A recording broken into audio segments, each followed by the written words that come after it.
and again, I'm remembering it from my 10-hour playthrough several years ago, so I might not be accurately remembering everything. But like just situations where like you have an enemy immune to all weapons but one in an area, and then another enemy that's immune to all weapons but a different one in the same area, and in order to like manage that, you either have to ignore fight enemy or constantly switch back and forth with the clunky orb mechanics to be able to damage the enemies. Do you remember when I got to this section and I accidentally discovered this Sort of fire. Sort of Jetty. Or water. Yeah. No, I remember. I'm trying to decide if I want to go all the way back, or no. I guess the thing is, hold on. Oh, there she is. Okay. I still agree with you, Desert Skunk, that like, especially since Nintendo thought it was relevant enough to bring it back for Nintendo Switch Online, if there was like another more updated take on Crystalis, it would be interesting to see what people would think. Oh yeah, I think you have to be 11. I didn't think it would be so soon after, but I do think you have to be level 11 for Sabera. Yeah. Man, I'm not very close to level 11. Well, when you die, you lose all your experience for the current level. Walk my way out. Yeah, that's another thing. It's frustrating to me. The solution that they ended up implementing was getting rid of the level requirement, but also it's frustrating to me that you can get into a situation where you can't do anything except die or reload. Yeah. I feel like in general, except for, situations where death is like immediately imminent, right? Like you're falling into a pit. Death should never be the only choice a player can make. I feel. Does that make sense? Like, and I feel like Mario, like when Super Mario Maker and Super Mario Maker 2 really hammered this home for me, when you start playing levels made by people who don't take that into consideration, like you really understand, like Nintendo makes sure that you're never in a situation, and I think a lot of other good game design would incorporate this too, never in a situation where like, oh, I'm trapped in a room and I have to like exit the level and start over, or I have to just jump into a pit because there's nothing else I can do. I think that avoiding situations like that is just, in general, good game design. Because it's just frustrating to have to be like, oh, I guess I just have to let this boss kill me. Or I have to reload my save. Which could be poisoned different and paralyzed. You're having a fantastic day. Yeah. Oh, by the way, where am I? Whoops. Wait. I also really hate You probably want to go back to paralysis in this game. Joel. Oh, right. Okay. I have. So not that way. Yeah. Hold on. Oh, where am I missing the necklace? Thank you. That's in the tunnel, hidden in the water. Yeah, but oh no, that's right. It's the other tunnel. But how do I'm forgetting how to get back to the tunnel. So the underwater tunnel is all the way bottom left of the sea. Right, yeah, it's weirdly placed because... You gotta go up around to get down. Up around to get down. What was it? No, you said you called the game a top-down runaround, I believe, in your YouTube Let's Play on GameCola. Oh, yeah, that sounds right. But the thing is that, okay, this... Just think about the location in the map of the town of Portoa, right? Like, it's in the upper right. But you end up in the lower left in comparison to where in the lower left of the Portoa map is where you get on the boat. Ah, that's an interesting thought. Yeah, so... I guess subconsciously I registered that, but never actively thought about it. Yeah. Anyway. I'm not sure how to say your name, but I'm gonna take a run at it. Getsuga9, who says, first of all, welcome to the stream. And also, I've probably played Crystalis more than any other game. Hard to say. I think we have the most, I would, except unless there's like a prominent speedrunner of Crystalis who has a YouTube channel, I think we're definitely in the running for the YouTube channel with the most Crystalis playthroughs uploaded on it. Yeah. It's a very competitive market. Because what we have, so there's an original NES playthrough, surely, right? Like, yeah, well, early GameCola days. Nathaniel and I put up our. Yeah, Jeddy did NES. I did Game Boy Color. Mm-hmm. Yeah. So those are the first two like foundational ones. And then we had a Let's Race. Yeah. The race. And then we had Jeddy's comparison. And we had my 10-hour playthrough. Yeah. Yeah, I don't think there's one channel that has that many, like, unless it's like a collection of different people's speedruns. Yeah. Oh, also, do we count the fanfic as a playthrough? And the D&D cast, do we count that as a playthrough? Oh, yeah.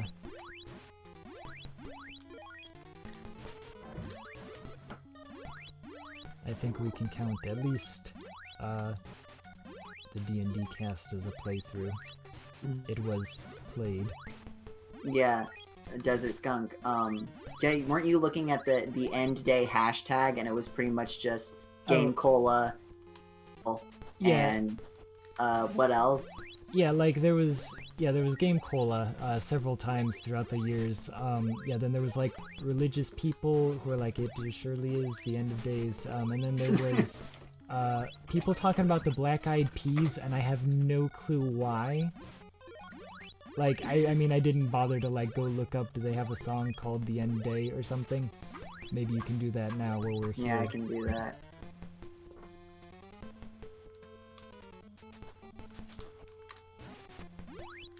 Okay, so in 2015, when I played through Crystalis just on my own time, not recording it, I used the hashtag #TheEndDay hashtag on Twitter, and was sort of doing a play-by-play of my entire game.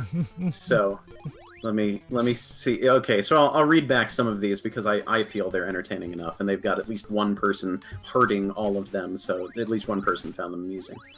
So I have QQ, the rabbit noise, hashtag Crystalis, hashtag the end day, and then just woke up from cryosleep. Anything interesting happened in the last 100 years? $50 for an alarm flute? Dude, you can just keep sleeping. I'll dig the windmill key out of your pocket if I have to. I thought only wooden stakes and holy water killed vampires. Maybe my sword launches wind that smells like garlic. I give up. Is it invisible? Because either one of these warthog men ate your statue, or you dropped it in the river. Oh, there it is, in the tall grass, and definitely not in the poison patch. Would have been helpful guidance. That was like the fundamental crux of why the Let's All Race, I think, was a disaster, because nobody could find the statue.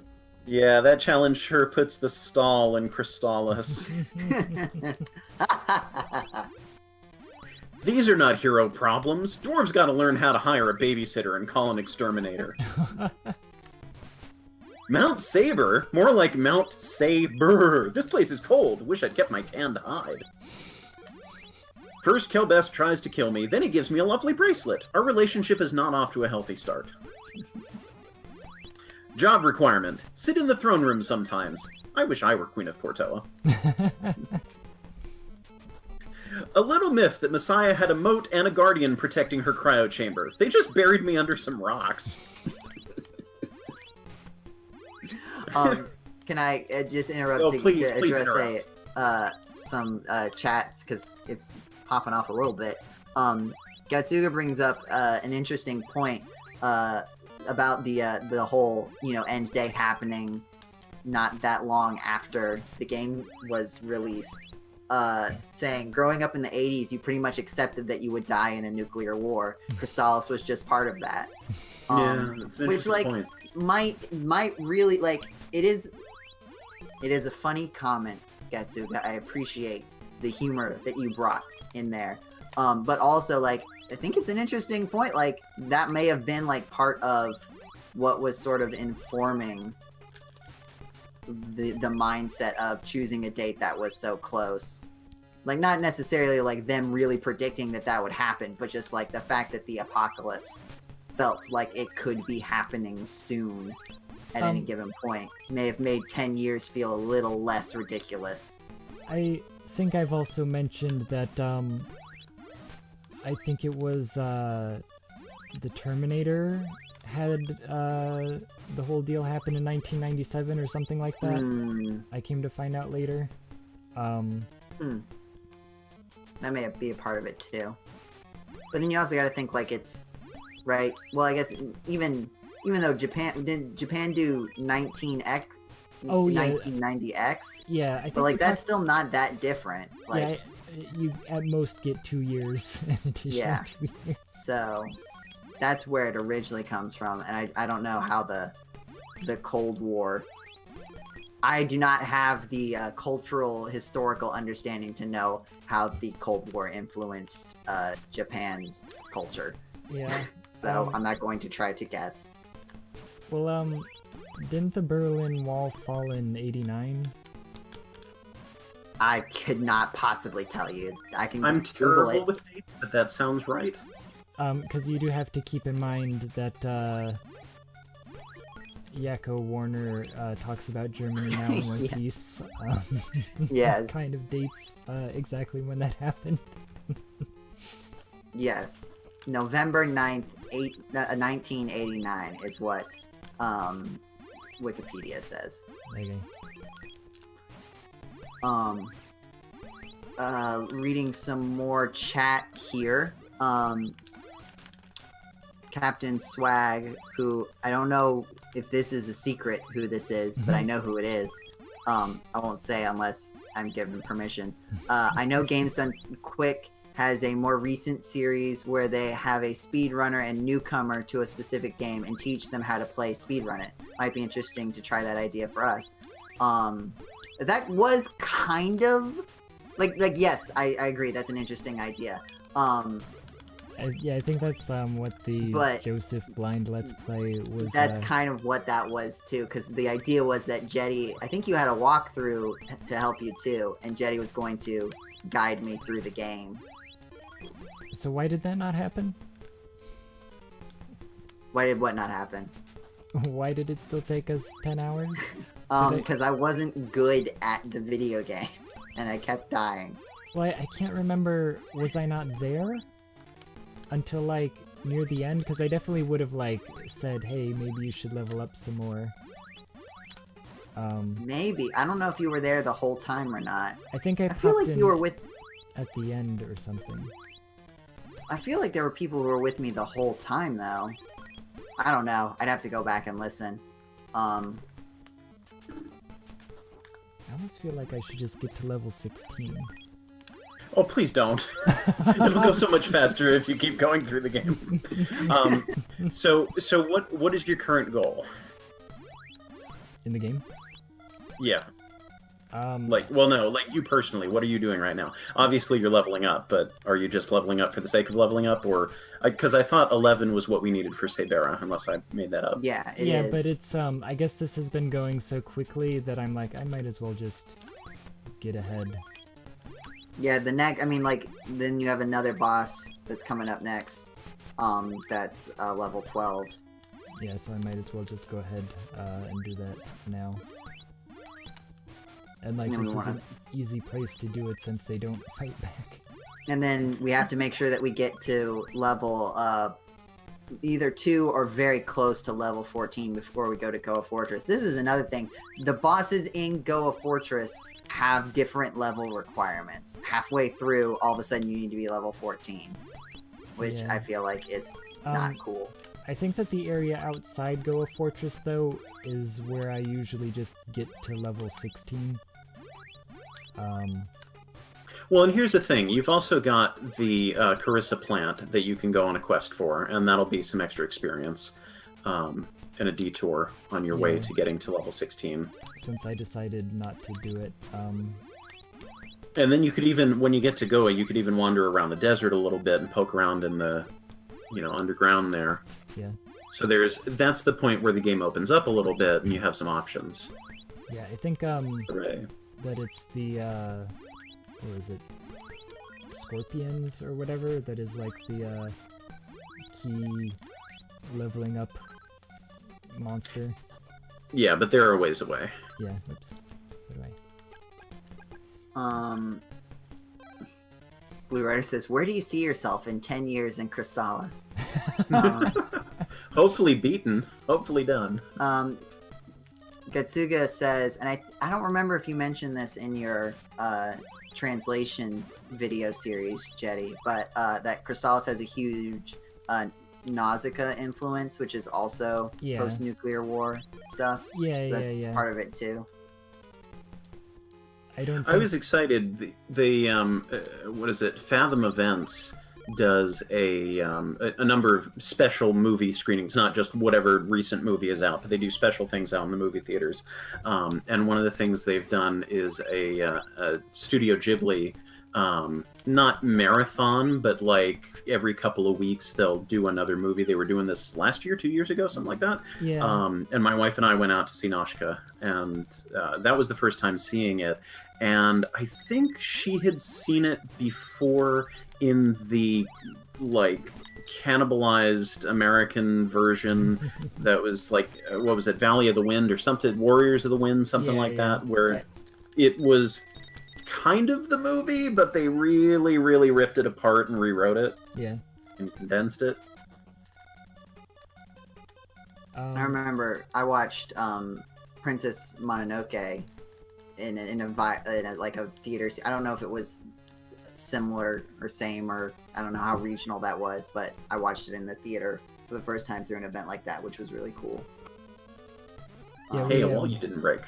Yeah, I saw that, but I'm feeling lazy about curing myself right now. So I'm just gonna. Oh no! Wait. I guess I might as well. I was going to say that we saw Kiki's Delivery Service in a theater a couple years ago when they were doing that. Yeah, there are almost some Ghibli movies that I'm like waiting for an opportunity like that to see it for the first time. Just because like I feel like it would be really cool. Gatsuga says, I saw Warriors of the Wind a lot on HBO as a kid. It was Warriors of the Wind. But also the child and future weeaboo in me was in heaven. And then James says, I always find it interesting how the games we enjoy most often are also the ones where we're most aware of the quirks and flaws in the design, like Crystalis with the arbitrary level requirements. Well, so this is sort of a philosophy of mine that extends beyond video games into life in general, is that I think nothing's perfect. As much of a perfectionist as I am, as much as I am wired that way, I acknowledge that very, very few things are actually perfect. So it's a matter of what kinds of flaws are you willing to deal with?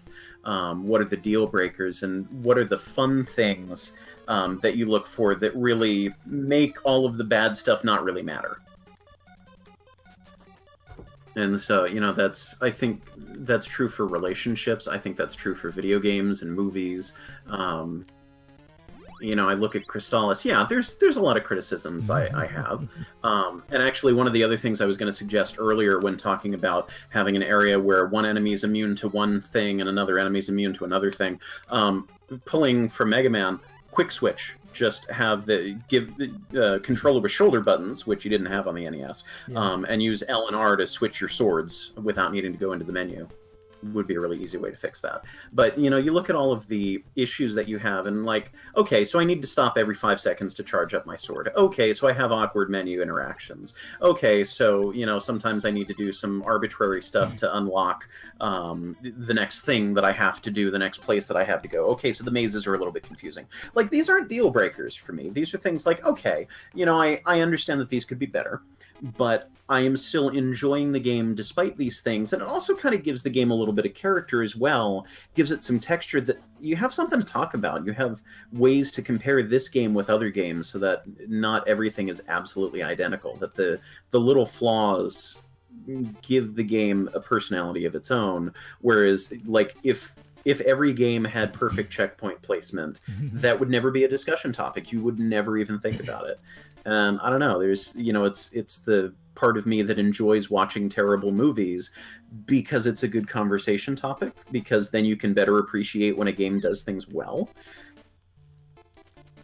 So I don't know, I don't mind the little quirks and flaws, because there's so much about this game that I do enjoy that really is exactly what I'm looking for in a game.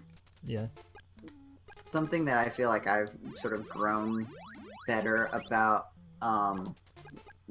is understanding, like, things that are, like, I do not consider this a big deal for me playing the game, but I can absolutely understand why it would be a deal breaker for someone else.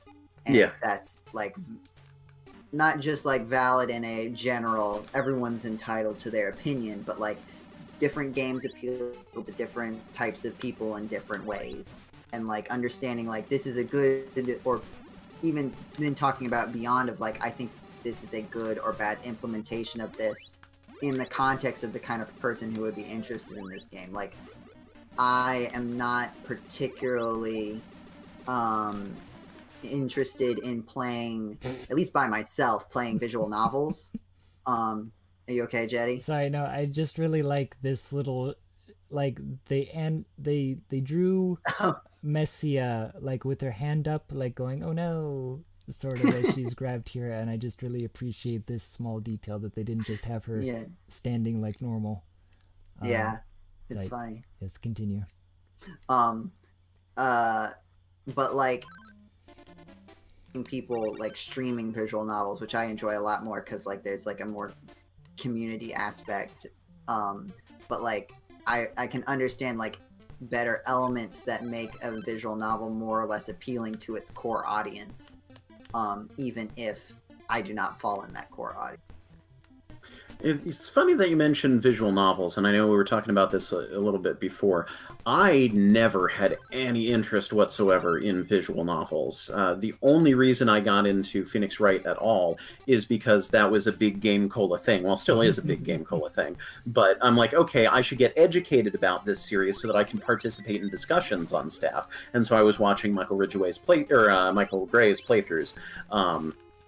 And that was really my first exposure to visual novels that I can remember. But then very, very recently, I started getting into them again. I played a free-to-download one that I read about on it was like a gaming review blog or something like that. They were talking about, don't take it personally, babe, it ain't your story. And the title's all in lowercase, so it makes it that much more interesting. And that was my first real visual novel that I played. I might have played other ones that kind of had elements a little bit. But that was, I thought it was very well written. There is some skeezy things that happen because you're playing a really, really terrible teacher. And you're in sort of the near future where privacy isn't really a thing anymore. And so you're kind of monitoring your students, essentially Facebook conversations. And then trying to figure out, should I intervene in their lives? Should I stick my nose in? Should I just mind my own business? And so it raises a lot of interesting philosophical questions.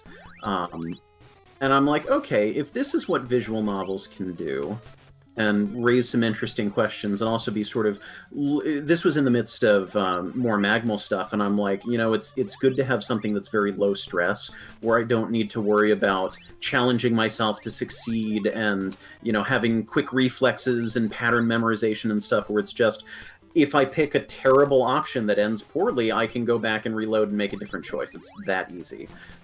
It was really low stress, and I'm like, okay, I can kind of see why people kind of like this genre. And so then I started looking for other free-to-download ones, so I got into Sunrider, which is...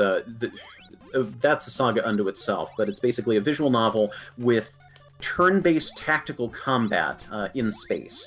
And so this was kind of interesting, but it was weird in that it was sort of originally released in like a chapter format, sort of, for free, and then they got a budget and made the rest of the story into a standalone game that really requires you to have played all of the free, not quite as polished stuff to understand what's going on. It was very bizarre. So I've gotten into visual novels lately, and I've never ever expected to, but they've been much more relaxing in general, and still just enough gameplay to feel like I am playing video games. Yeah, and I am also excited for Cat President 2, just sort of on this same vein. Like, I know that it's sort of like we need another Paul. alliance It's loot. Paul, and Paul's got the GameCola connection, and everything. But like, I am excited for Cat President 2. Like, genuinely, like, I just want to see what the game is like. Which is Paul Franzen, our editor-in-chief emeritus, who has been working on games since his emeritus status. Cat President was one of the games that got like a lot of publicity when it came out. And this is the sequel to that. And I've been listening to them talk about like the game on the podcast that they do about their game development, and I'm really excited to see that come to fruition. Like later this month, right? I think it has a release date, or maybe It's middle of October. Okay, just middle of October in general. It's the 14th. I think it's the 14th. Yeah. Oh, hang on a second. Hang on. Don't drop that. Get rid of one of your fruits, because you're not going to need it anytime soon. Okay. I guess October 13th. 13th. Sorry. Okay. We're having two conversations at the same time, but also I want to thank everybody for leaving likes on the video and like commenting a whole lot and everything. This has been, we still got a ways to go, but it's been a really fun stream so far. Yeah, I hope you guys are buckled in.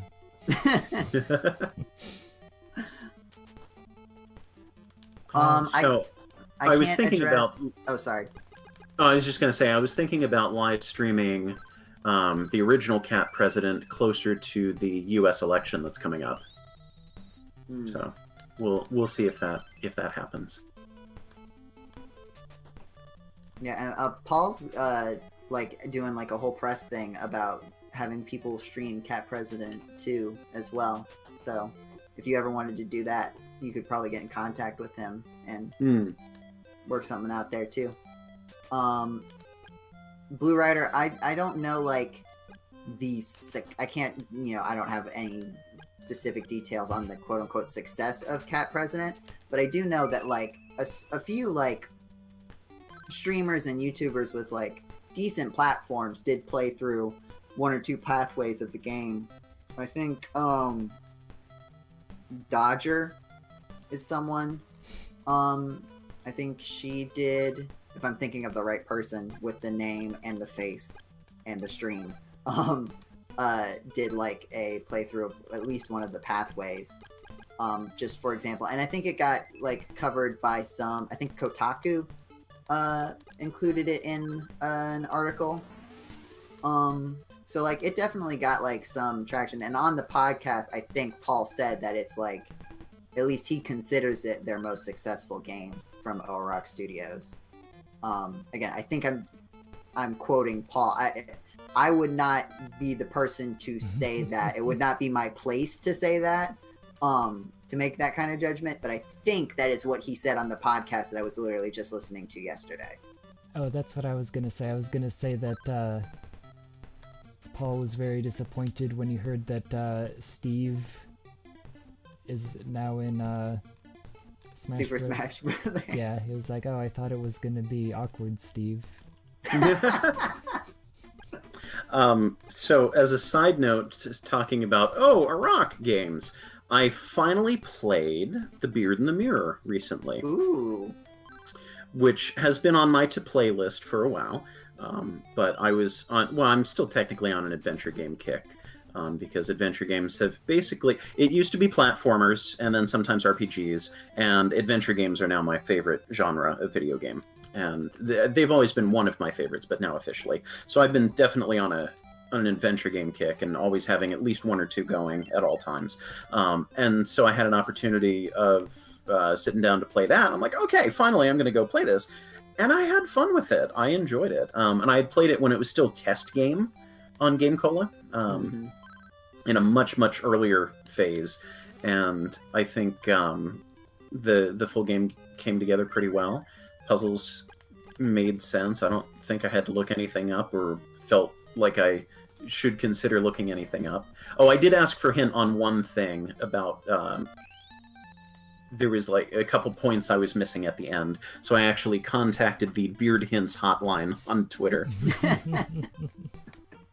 And I prefaced it with a message, something to the effect of, "Hello, game designer, whom I totally do not know in real life."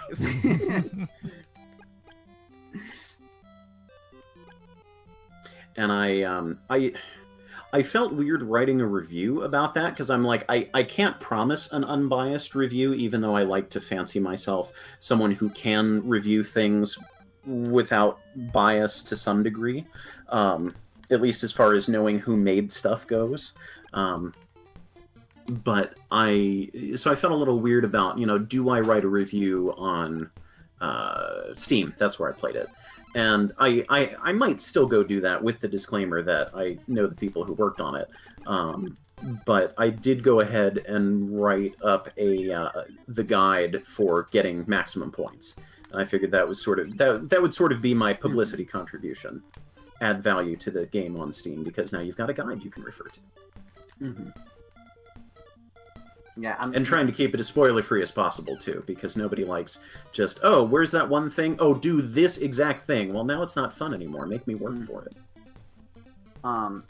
Also, like, just continuing on Oa Rock, I don't know if you've listened to, if either of you have listened to the Oa Rock podcast, but the Internet Court, I'm really excited to see how that comes together. Yeah. Like, I haven't heard anything about that. It's the premise. I think this isn't like any sort of spoiler, because I think it is the legitimate premise of the game, which is honestly uncomfortably relevant now, but not when it was originally pitched. Is that it's basically like a sort of Phoenix Wright-esque like court setting. And you go through these different trials, but everybody is connecting and talking over Skype. And I think it is supposed to be about court, like based on internet drama. Like I think a Let's Play is involved in one of them or something. I think, again, I don't want to... Paul and Michael would be the people to officially say things. I'm going based off what I remember hearing they do. But I'm pretty sure Internet Court is like what is happening, is like the next big project after Cat President 2. And the other cool thing about it is that the Internet Court courtroom scenes are FMV. Like it's an FMV, it's nice. FMV, Phoenix Wright, visual novel, all sort of mixed together.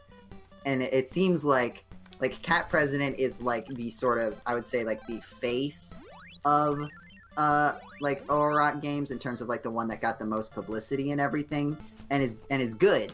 But I feel like this game is going to like sort of be a summation of all of the skills of what Paul and Michael have been putting together over the past couple of years with Oa Rock. Let me jump in for a second. And Jeddy, if I may make a suggestion, yes. You've now got the ability to get the Blizzard bracelet. Right. So maybe go back to, after you gain entrance to you'll need to leave and come back so they get out of your way. Yeah.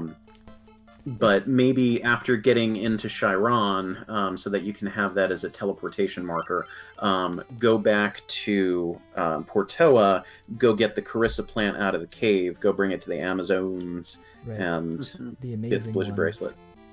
Yes. Actually, so there was an interesting thing, just a brief mention. If I remember correctly, in the Japanese version, they get out of your way.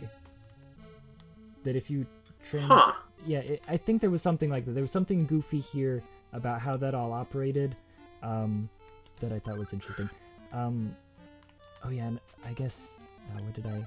Oh, I just wasted 1,000, and then I want to get. I'm trying to remember which one was better. One of these I could probably tell you. So, Sacred Shield protects you against paralysis. Battle Shield is just better against damage. So it's nice to have both of those in your inventory. I think... at least I'm pretty sure Battle Shield's better. But yeah, Sacred Shield's definitely good to have.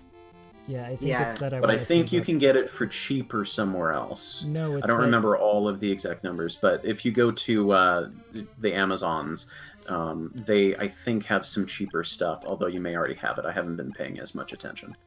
No, I remember the thing is that Chiron, I mean, we're going to see, in 30 minutes or whatever, gets destroyed. And so it's here that you can buy it for cheaper, because if you don't buy it right now, the town gets destroyed. Maybe that's what I'm thinking of. Yeah. Again, played this game how many times, and I don't have every little detail memorized. Yeah, same. And like this time, I'm trying to operate from memory and not, read a walkthrough as I'm playing.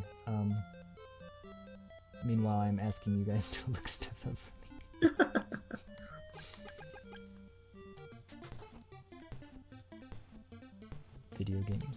Video games. Sorry, I was reading some chat and Discord stuff. Oh, that's fine. Yeah, I All right, I need to go grab some water for myself, so I will be right back. Oh, sure. All right, no worries. Man, it is nice because since the podcast has been on hiatus because of how busy I've been, it's nice to really just sit down and talk about video games for a really long time. Yeah, I was thinking about that, and also we're getting how many hours worth of content. Mm-hmm. Yeah, I'm definitely planning for those wondering. I've finished some major responsibilities that have been really eating up my time today. So, oh no, didn't you get a shield for that? No, I couldn't afford it. Oh, okay. I thought you had spent the money to get it. And that's why you had no money. So I'm working on that. I actually, while I was in hiatus mode, I tried to put together a few projects on coming up, so that we could kind of coalesce them all sort of rapid fire. So you might actually see more podcasts once we get things going again. You might see, for a bit at least, more podcasts than you're used to. I actually have a couple things that are sort of in an editing backlog. Like, a podcast 143 was recorded before the hiatus started, and I just haven't edited it. I just literally have not had time, or mental energy with the work that I've been doing. So I'll go through and do that. I still remember that I messed up the number at the beginning. And so, do you want to know why I messed up the number at the beginning of the GameCola podcast 143? Do you want to know why I messed up the number? I know exactly why I did it. I called it 144. Because I was messing around with an online tool that was going around where you could type in text, and this AI would generate a cartoon character saying that text. And I was typing in, "Greetings, GameCola faithful. Welcome to the GameCola podcast. This is podcast number 143." And because I was doing that, it cemented in my brain, oh, I've already said the 143. Yeah. Yeah, this, the SpongeBob thing, Blue Rider. I think you're thinking of the exact thing. I think I was actually having Applejack, the pony from the Pony Show. I don't remember necessarily if that's correct. I think it was, because I think it was a southern accent. But I remember what was funny is I always try to do a joke of this is number 142, not feeling very blue, or something like that. So for what I typed in was, this is podcast number 143. He. And the thing did not understand how to do that for Applejack, so instead it said, "This is podcast number 143. He."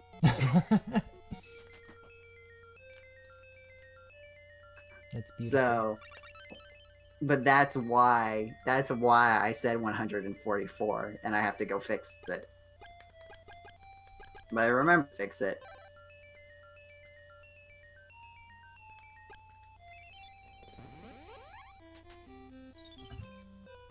That's beautiful, Joe. Thank you.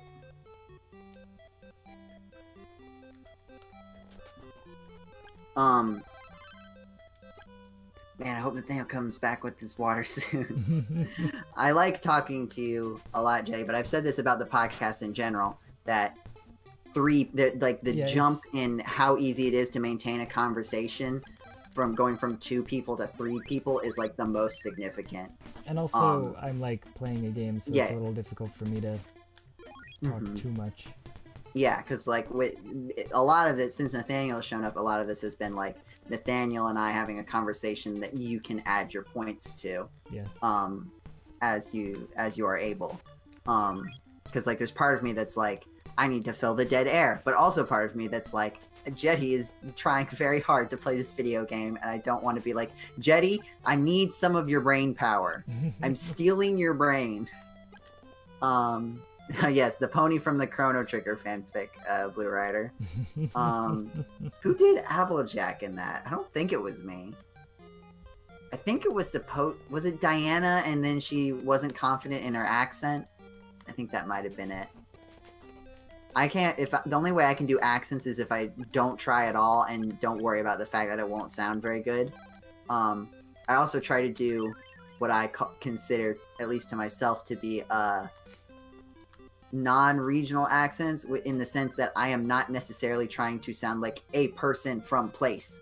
I am just trying to sound in a distinct way, which is like, there's certainly elements of, I think, a Boston accent in the like, hey, it's me, or something, or I don't know where it comes from, where I get that, like what I am basing it off of. Yeah. Like, specifically, but I'm sure there are elements, but since I'm not focusing on imitating something specifically, that I don't get like self-conscious about it. It's just like, this is just the funny voice that I can do, and it sounds like a funny voice, and people either love it or hate it. Jeez, are you guys still playing Crystalis? I know, right? Yeah, the speed run would have been finished like 3.5 times by now, Jeddy. I know. I was also gonna mention I appreciated when you sent me a video of the one girl from Sailor Moon who sounds like my voice for Fana. Yes! Your voice for, what was it? Your voice for... Fana from the Secret of Mana RPG cast. Yes! Yeah. It's exact same! Yeah. God, what's the character in Sailor Moon's name? I forget. I don't The red-haired. It's Yeah. the red-haired girl that's like from context clues I have gathered, that she is like a friend of Usagi, but not like Yeah, part she's of not. the like. Yeah, she's not a Sailor Scout. She's just like a school friend or whatever. Mm-hmm. But it's the voice that they did for that dub is exactly the same as your Fana voice. Yep. Which is Right. Sorry. was it Fluttershy or Pinkie Pie? Blue Rider. I did a very, I will say, not good, not bad, but distinct, I will say, Pinkie Pie performance in the My Little Pony Chrono Trigger Hacks and Slash. Oh no, I'm thinking about something else. So, wait, what's going on now? What are we doing now? I want to make some money so I can get that shield, and I'm trying to think of where's the best place to go do that. Probably around Goa, because then you get more XP as well. Right. One thing you could do, you could go get lost underground in the desert and see if you can make any headway picking up. I think there's one item that you can pick up right now.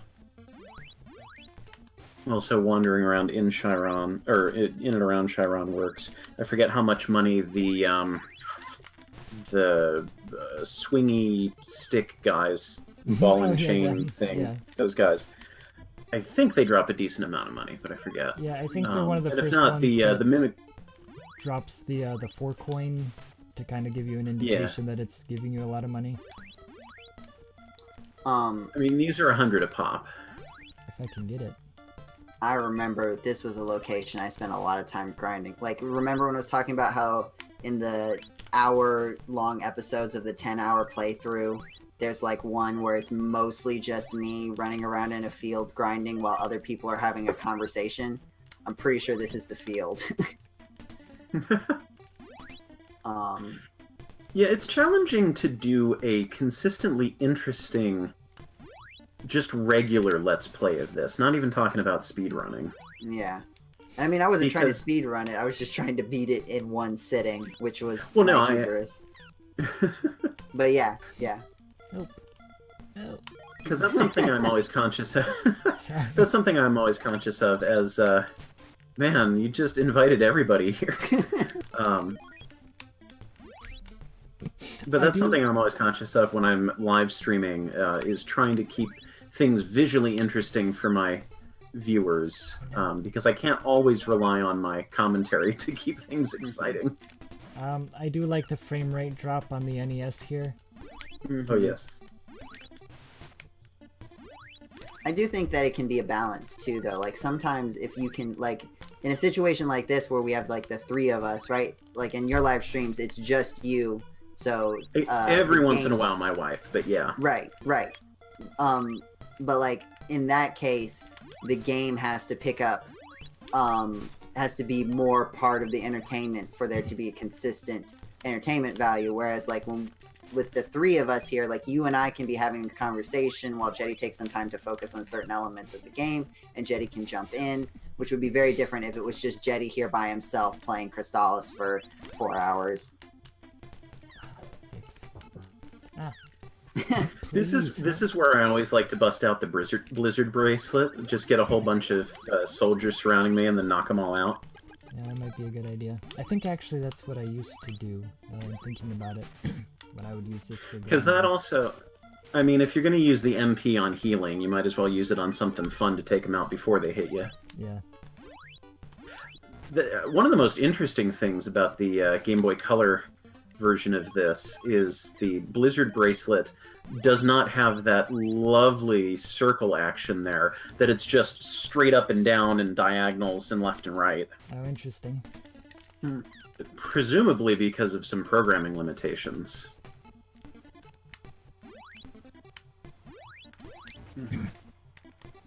Yeah, it's always interesting. It definitely takes the joy out of the weapon. When, like, a game gets updated to a new platform, especially, like, ports to handhelds, where, like, in theory, it should be an improvement in every way, especially from, like, technological limitation standpoint, but then every once in a while there's some element of the hardware that actually ends up making something like a downgrade, or at least something that just can't copy the original. Like, the one that I know the most is in Yoshi's Island 2, or sorry, Yoshi's Island, which is Super Mario World 2. Ooh, you probably want to hit an in now. Yeah. No. What? Oh, sorry. Oh, wait. I forgot. But, oh no. like, the way that run to the inn. The way that sound is handled. I was worried for a second that they wouldn't let me into the inn still. It, like, couldn't recreate the sound completely correctly, so there are, like, certain parts that they take from Yoshi's story to get the sound effects, which I actually think a lot of a good portion of the Yoshi's story sound effects probably worth saving too, just to be safe. Sorry to talk over you, Joe. Yeah, no worries. Good idea.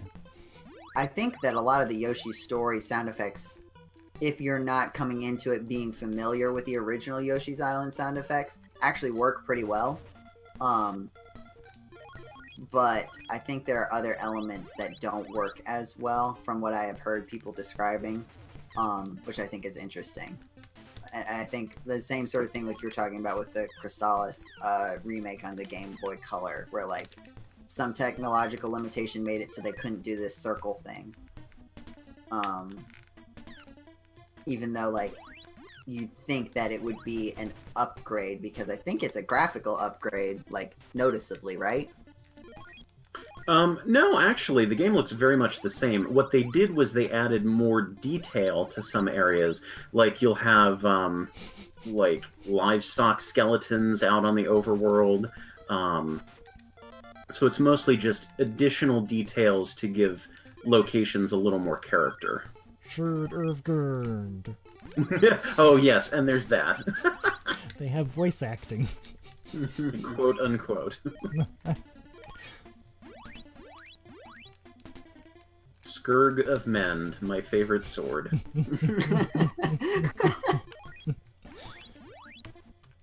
Scourge of Bird.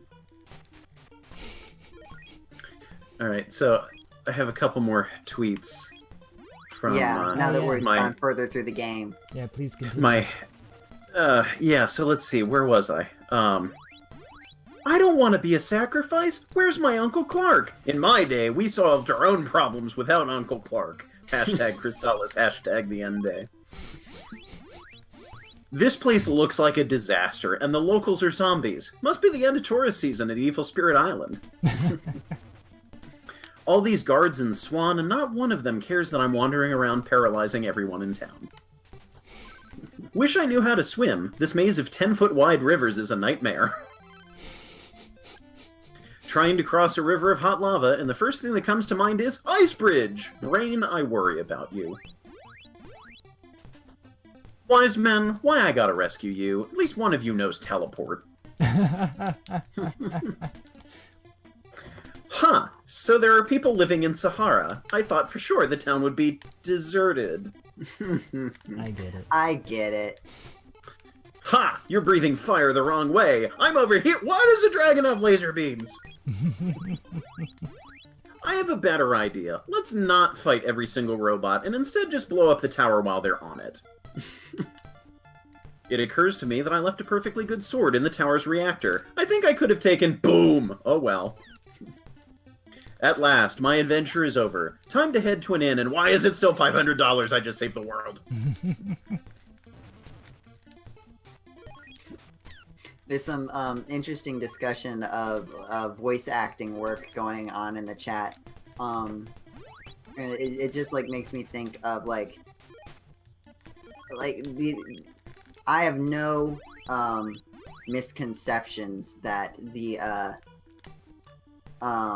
hacks and slash is anything remotely resembling like real voice work. But I still like whichever elements that I am involved with, I definitely think about like try to think about it in terms of like as close to a like voice work production as possible.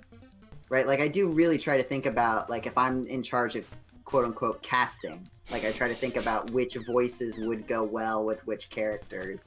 And then if I am, you know, portraying a character, I do try to think of not just doing my normal voice. I'm very rarely cast as a character that my normal voice would work with, strangely, which I feel like is, for most of the GameCola staff, I feel like they tend to be cast primarily as characters that work with their vocal range. that it's not that they are making not to use like a character voice, but it is in fact that their regular voice is the most appropriate choice for this hacks and slash character. Yeah. Like Diana with Daisy. I don't know, Joe. Ah! Surprise. Another surprise. I don't know, Joe. I think your character, your voice fits perfectly for Sprite in the Secret of Mana RPG cast. Right, but that's not a hacks and slash character. But I do agree. I do think that, but that's like my fault. Like that's just because Sprite is me. There's like a very thin line of fictionalization of that character. Which I think, honestly, that's really cool that you're able to personify the character, like, basically to that extent. I think it's really cool. Well, I mean, Joe, what, next you're gonna tell me you were doing a voice for, what is his name? Sorry. Yes. Ridley? It would have been good if I didn't, like, suddenly blank on the name. Keep an eye on your health, Jeddy. Thank you. Oh, yeah. Ooh. Probably time to in again.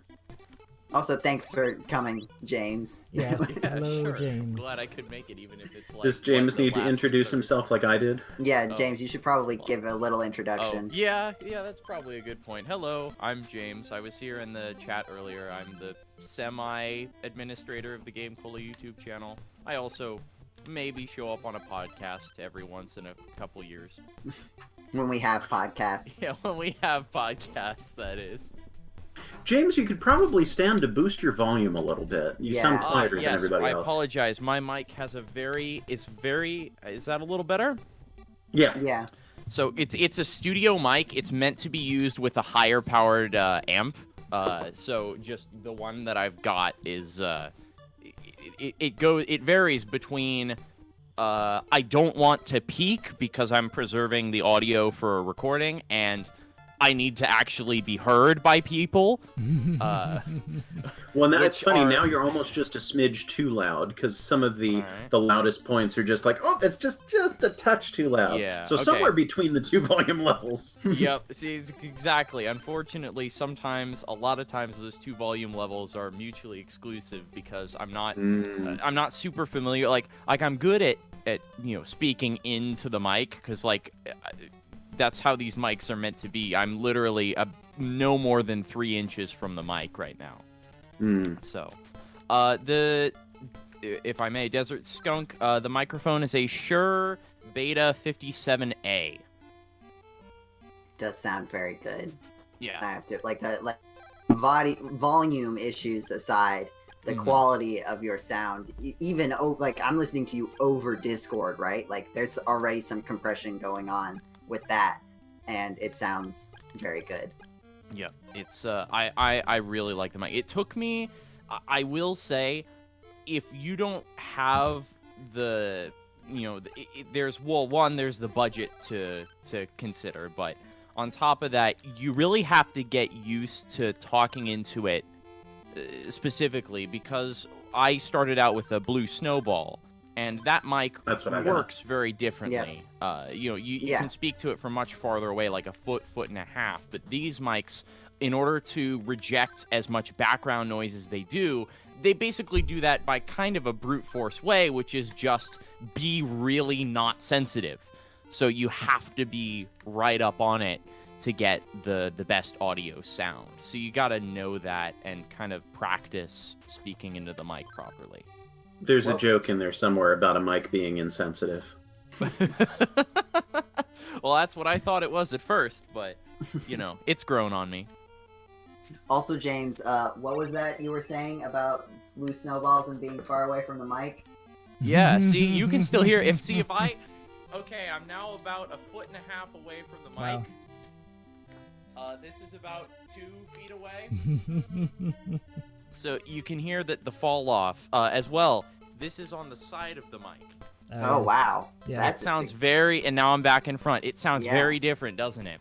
Yeah, it does. That's It's interesting. really wild. And then if you get really close, you get what's called the proximity effect.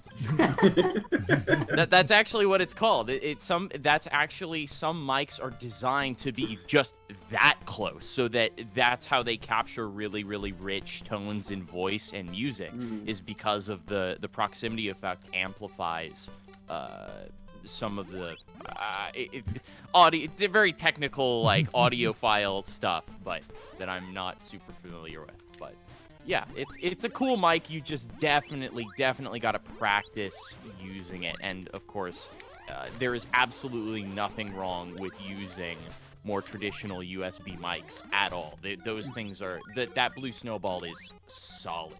And I remember I got this Blue Snowball for a really good deal. I think it was an Amazon deal way back in the day, and I think it was $20 cheaper than its base price.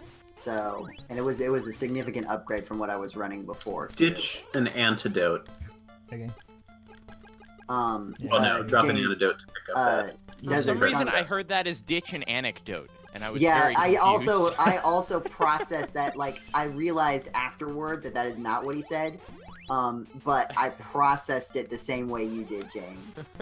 Like, it's like you're saying, Joseph, ditch the anecdote. We don't care about your little stories or whatever. I know that's not what you were saying. There's the insensitive joke. Yeah. Desert Skunk. So here, this is interesting. Just really quickly, because this is relevant right this second. So we were talking about the quadra coins that those enemies drop. Yeah. And they actually only give you 100, just like the soldiers out in the field outside Goa. Interesting. That's funny. Wait. Yeah. That's weird. Yeah. Wait. I'm trying to remember where I'm supposed to be going. I was just saying, James, that Desert Skunk had some other comments about microphones and stuff if you hadn't seen them. Oh, Did they give you the key to sticks yet? Yeah, there's key to sticks. AKA, my microphone tastes delicious. Yeah, pro tip, they don't taste delicious. When he gives you the key to sticks, it's misspelled. But yes, I got it. Okay, because I think you actually want to go down out the way you came in. And go to the left. I think that's the entrance. Yeah, I'm trying to remember.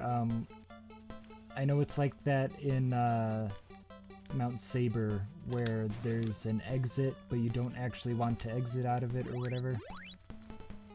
Oh yeah, here we go. Something interesting that just kind of occurred to me, because it's something I've learned about recently. I wonder if those weird quad coins that they pop up are possibly just something they never finished implementing. You know, like giving you more money. Because, I mean, goodness knows, like, I mean, even games to this age, you know, there's some games where whole aspects of them, you just like, oh, hey, this was never finished implementing. Or, recently I discovered, there was a very popular tweet on Twitter at one point talking about how the smoke from when Mario is on fire in Super Mario 64 has been bugged for 20 years and nobody ever noticed. Because they used the wrong format for the texture file when they compiled the game. At level 14? Yes. You can only beat the first 2 bosses, and I don't know if you're gonna get enough experience. Hold on, I can look. I think the chart I have tells you how much experience you get for them. Okay, so I need to be... So beating the 2 bosses without dying, remember, because you'd have to do it without dying. Would get you about 4,000 experience points. Yes, I guess it might be worth grinding a little more and then coming back in here after you've leveled, so that if you do die, you don't lose all that progress. Yeah. But yeah, James, and Blue Ray says it too. I also saw that post. I almost wonder. I don't remember into the code to see if whether this theory was true, but I almost wonder if it was like an accident, and then they saw what the glitch texture looked like, and they thought, you know, that actually looks kind of better. Yeah. So they just left it like that. That could very well be the case. You know, it's really hard to know. I mean, some people originally thought that Nintendo forgot to run the optimizer command when they were building the game, which is why it has so much slowdown. Which since then, I think it's sort of been, there's been a lot of alternate theories about that, saying that, well, Super Mario 64 was known to have kind of a rushed development for the initial release, so it's most likely that they just published a debug version of the game, because it does have some disabled but intact debug functionality left in. And debug builds typically are not optimized because code optimizations often make debugging more difficult.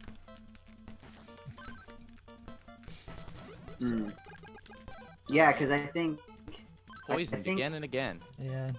Yeah, this is not the best place to level up. Oh, you poisoned... You were poisoned after being already poisoned. Yeah, that happens with paralysis, too. It's very interesting. Well, I appreciate that because it reinforces which enemies can give you status ailments. Yeah, that's true. In case you forgot why you're randomly draining health for some reason. Well, and sometimes you're in an area where multiple enemies can give you status effects, and so if you got hit by one but not the other, you might not be aware that the other one's a threat. Oh, or if, for instance, that's a good point, or if you're paralyzed and you get hit by an enemy that inflicts poison or something like that, maybe. Yeah, that too. Well, and also to save them from programming the, different conditions of if you're poisoned, then don't display the message. Mm-hmm. It's very true. I was thinking about other, like, development things that couldn't get fixed. Like, another one that I know of is, like, you can see a lot of artifacts in Super Paper Mario of the fact that the game was originally being developed for the GameCube. Like, one of the most clear ones is in the introduction to each world, you, like, go through the door that brings you to the new world, and there's this sequence that, like, draws in the world as you're entering the door. And that sequence, like, is cut to a 4:3 aspect ratio, and then after it's done, the rest of the world fades in to fill up the rest of the screen on the Wii, because it was originally designed for the GameCube. Yeah, because the GameCube didn't really support widescreen. Right. Interesting. I learned that from a Chugga Conroy playthrough. Oh, I've been watching so much Chugga Conroy lately with his Xenoblade Chronicles 2 playthrough he just started. Oh, man. Yeah, Diana's been really into that, too. Yeah, it's because I got that game, and I think he was talking about how bad the tutorials are in that game, and I think that was kind of why I never really got very far into it. Was just, well, the tutorials for one thing, but also at one point in the game, it just kind of drops a whole ton of information on your head. It literally opens 90% of the shops in towns all at once, and there's like each town has like a dozen shops. And it just drops all of them on you at once without really explaining what it is they do or when or if they become useful. So, which Chugga Conroy posited that may have been because they were perhaps going a little overzealous on the idea of, well, we don't want to just bog the adventure down with tutorials. Just kind of going a bit too far in the other direction, which I suppose is plausible. I want to just take a second to mention, welcome Eric, the stream, who says, this isn't your average everyday paralysis, this is advanced sleep paralysis. Which I would agree with, this is advanced paralysis. I remember there's that one cave. Have we done the lamp cave yet? Yeah, we have. Oh, Jetty just went through it with no problem. No, I struggle with that a lot. Sorry, the cave you're talking about, the one with the moths? Yes. Yeah, I haven't. Oh, is that? Yeah, that's what it is. We were talking about it Oh. earlier. Where they're just flying around, paralyzing you repeatedly. I always think of the lamp cave because that's every single enemy basically has a status ailment to throw at you. Now, if it were a Zelda game, there would be an item that would help you reject those ailments. Well, there is this shield that prevents paralysis, right? Yeah, I guess I have that equipped, but it doesn't help with poison, so. Yeah. But at least Well, you can hey. still use your sword. Yeah, one's better than none. That was the frustrating part of paralysis. And you told me that it wore off, but I don't think it does. Yeah, I don't know why I thought that it did. It wears off if you die. Most things do. That would be, I believe that would be considered a bug if it didn't. I mean, that's a new status ailment, though, that's even worse. Yeah, this double advanced paralysis doesn't wear off even after you die and respawn. That just reminded me of a very, very specific thing that will be relatable, I think, to... I'm curious, but I think will be relatable to exactly no one. It was a book about bats. Like, bats were the characters, and the main character, Bat, dies.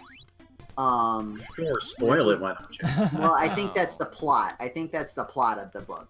Because then he's in, like, a ghost afterlife, and I remember this one specific scene from the book where he's meeting some other bats who are in the ghost bat afterlife. And there's one guy who, like, died of old age and had, like, a bad wing. And he still has a bad wing in the ghost bat afterlife. And he's complaining because there's this other bat who got, like, eaten and he's fine. No part of him is like still not working correctly. So why does he got digested to keep all of his body parts, but his wing was a little bad, and so now he's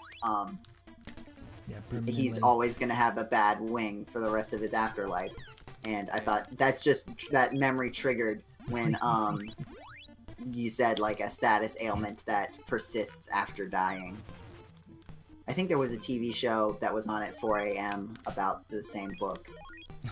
It was weird. It was weird. The heck? What was another TV? There was another. Oh, Oops. I think Toadstools or something like that. That was another weird 4 a.m. TV show, like a cartoon show that was just like no one wanted to watch it, so it was only on at 4 a.m. Unfortunately, the only other example that I can think of is Mega Man Fully Charged, which only ever aired at 6 a.m., I'm pretty sure.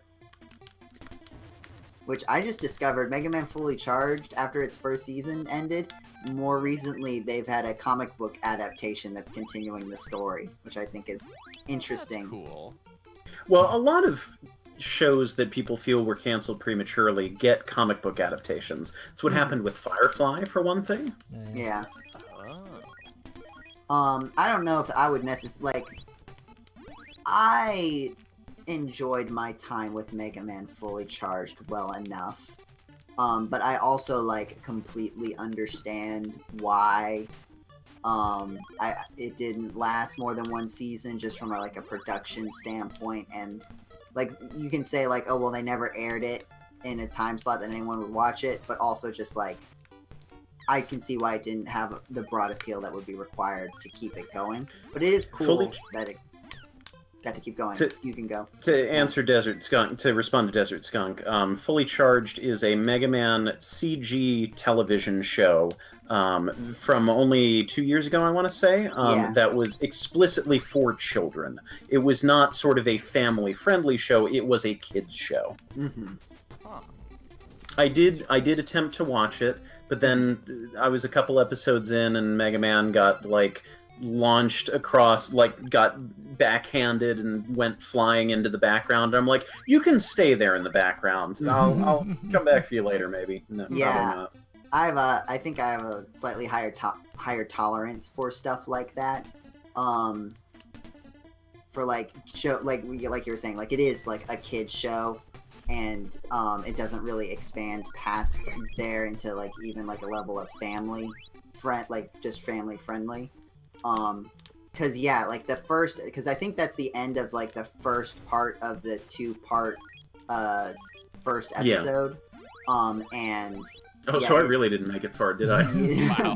Wow. That I remember that was a little rough when they were trying to set everything up, and like I think the main character is at his most obnoxious there, but also like if you couldn't handle that, I don't think you would enjoy the rest of the show either.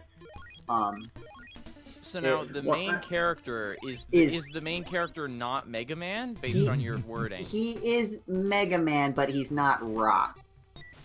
Oh. He is. He is Mega Man. What is he, a human? Like an AU. No, he's a robot. He is a robot, that's right. He is a robot, and Dr. Light is still there, and he's still Dr. Light, but his name is Aki, which I think was because that is Japanese for light.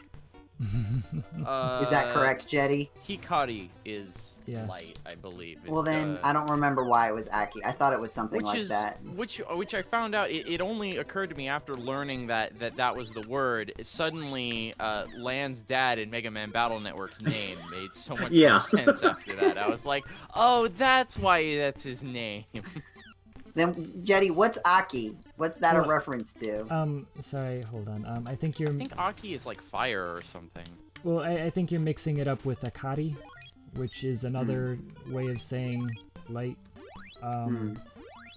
But Aki, I mean, for one thing, you could say like, hold on, sorry. No, what am I thinking? Translating languages and playing video games is not easy, ladies and gentlemen. Yeah, sorry, no, I guess I'm trying to think of it in the context of a name, because it's like, Aku is like to open, But like, I don't imagine you would have like the noun version of the verb to open as a person's name. Yeah. I mean, his head opens up and reveals an obnoxious character inside. Wow. I can understand why you didn't. Mega Mini grew on me over time.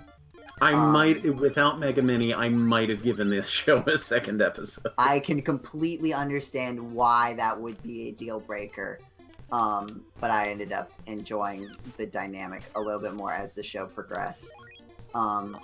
It's a minor tangent, but speaking of Mega Man, is anybody else getting like major Power Stone vibes from this charged up level 3 ice attack here? I don't know. It's been on my mind for a while now. It's just because it's all I've been watching. Yeah, and I get what you mean. I was also going to ask, is Mega Man fully charged any relation to Mega Man powered up? No.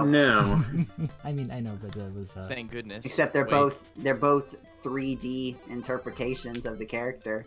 Might be time for an in run. Oh yeah, well, way ahead of you. Yeah, okay. We're running in. Approximately 30 seconds ahead of you. I did think it was interesting how they, like, again, like I think I ended up sticking with the show more. Not necessarily because I was explicitly enjoying it all of the time, but because I was really interested just to see how they would approach adapting Mega Man in this way.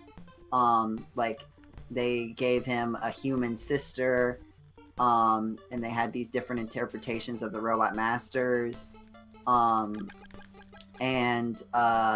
then like they would still like make references. Like, I think it's only ever shown in like background details, but there's a character who looks like Roll, who is like featured in a lot of like background art, and I think the implication is like that she's some sort of rock star in this universe or something.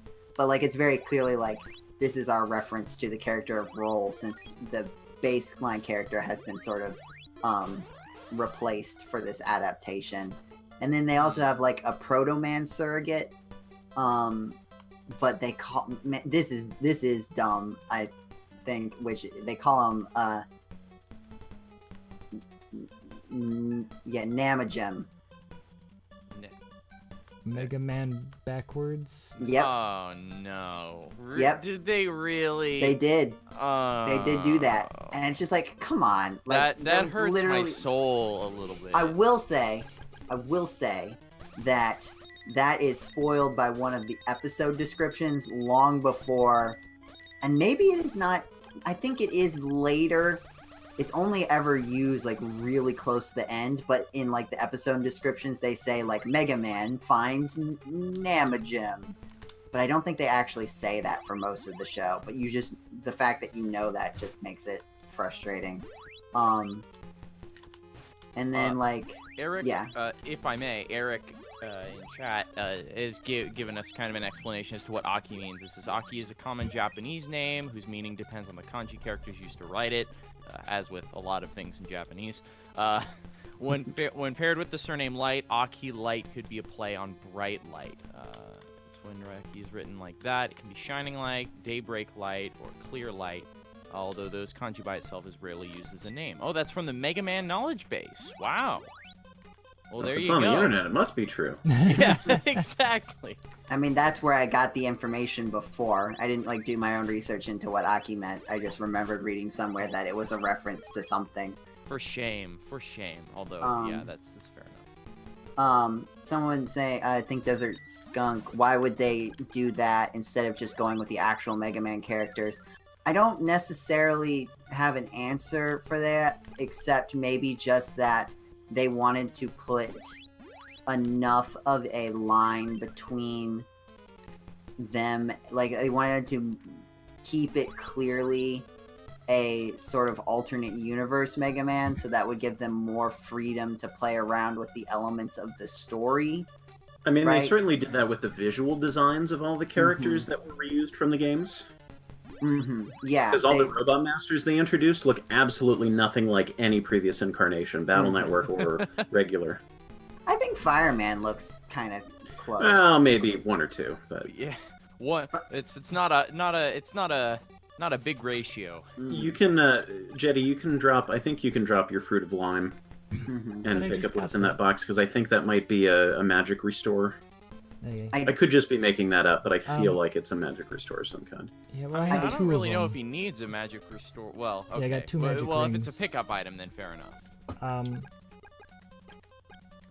I did also like. But that's your call. It could just be something useless. I don't remember. Yeah. Get the power.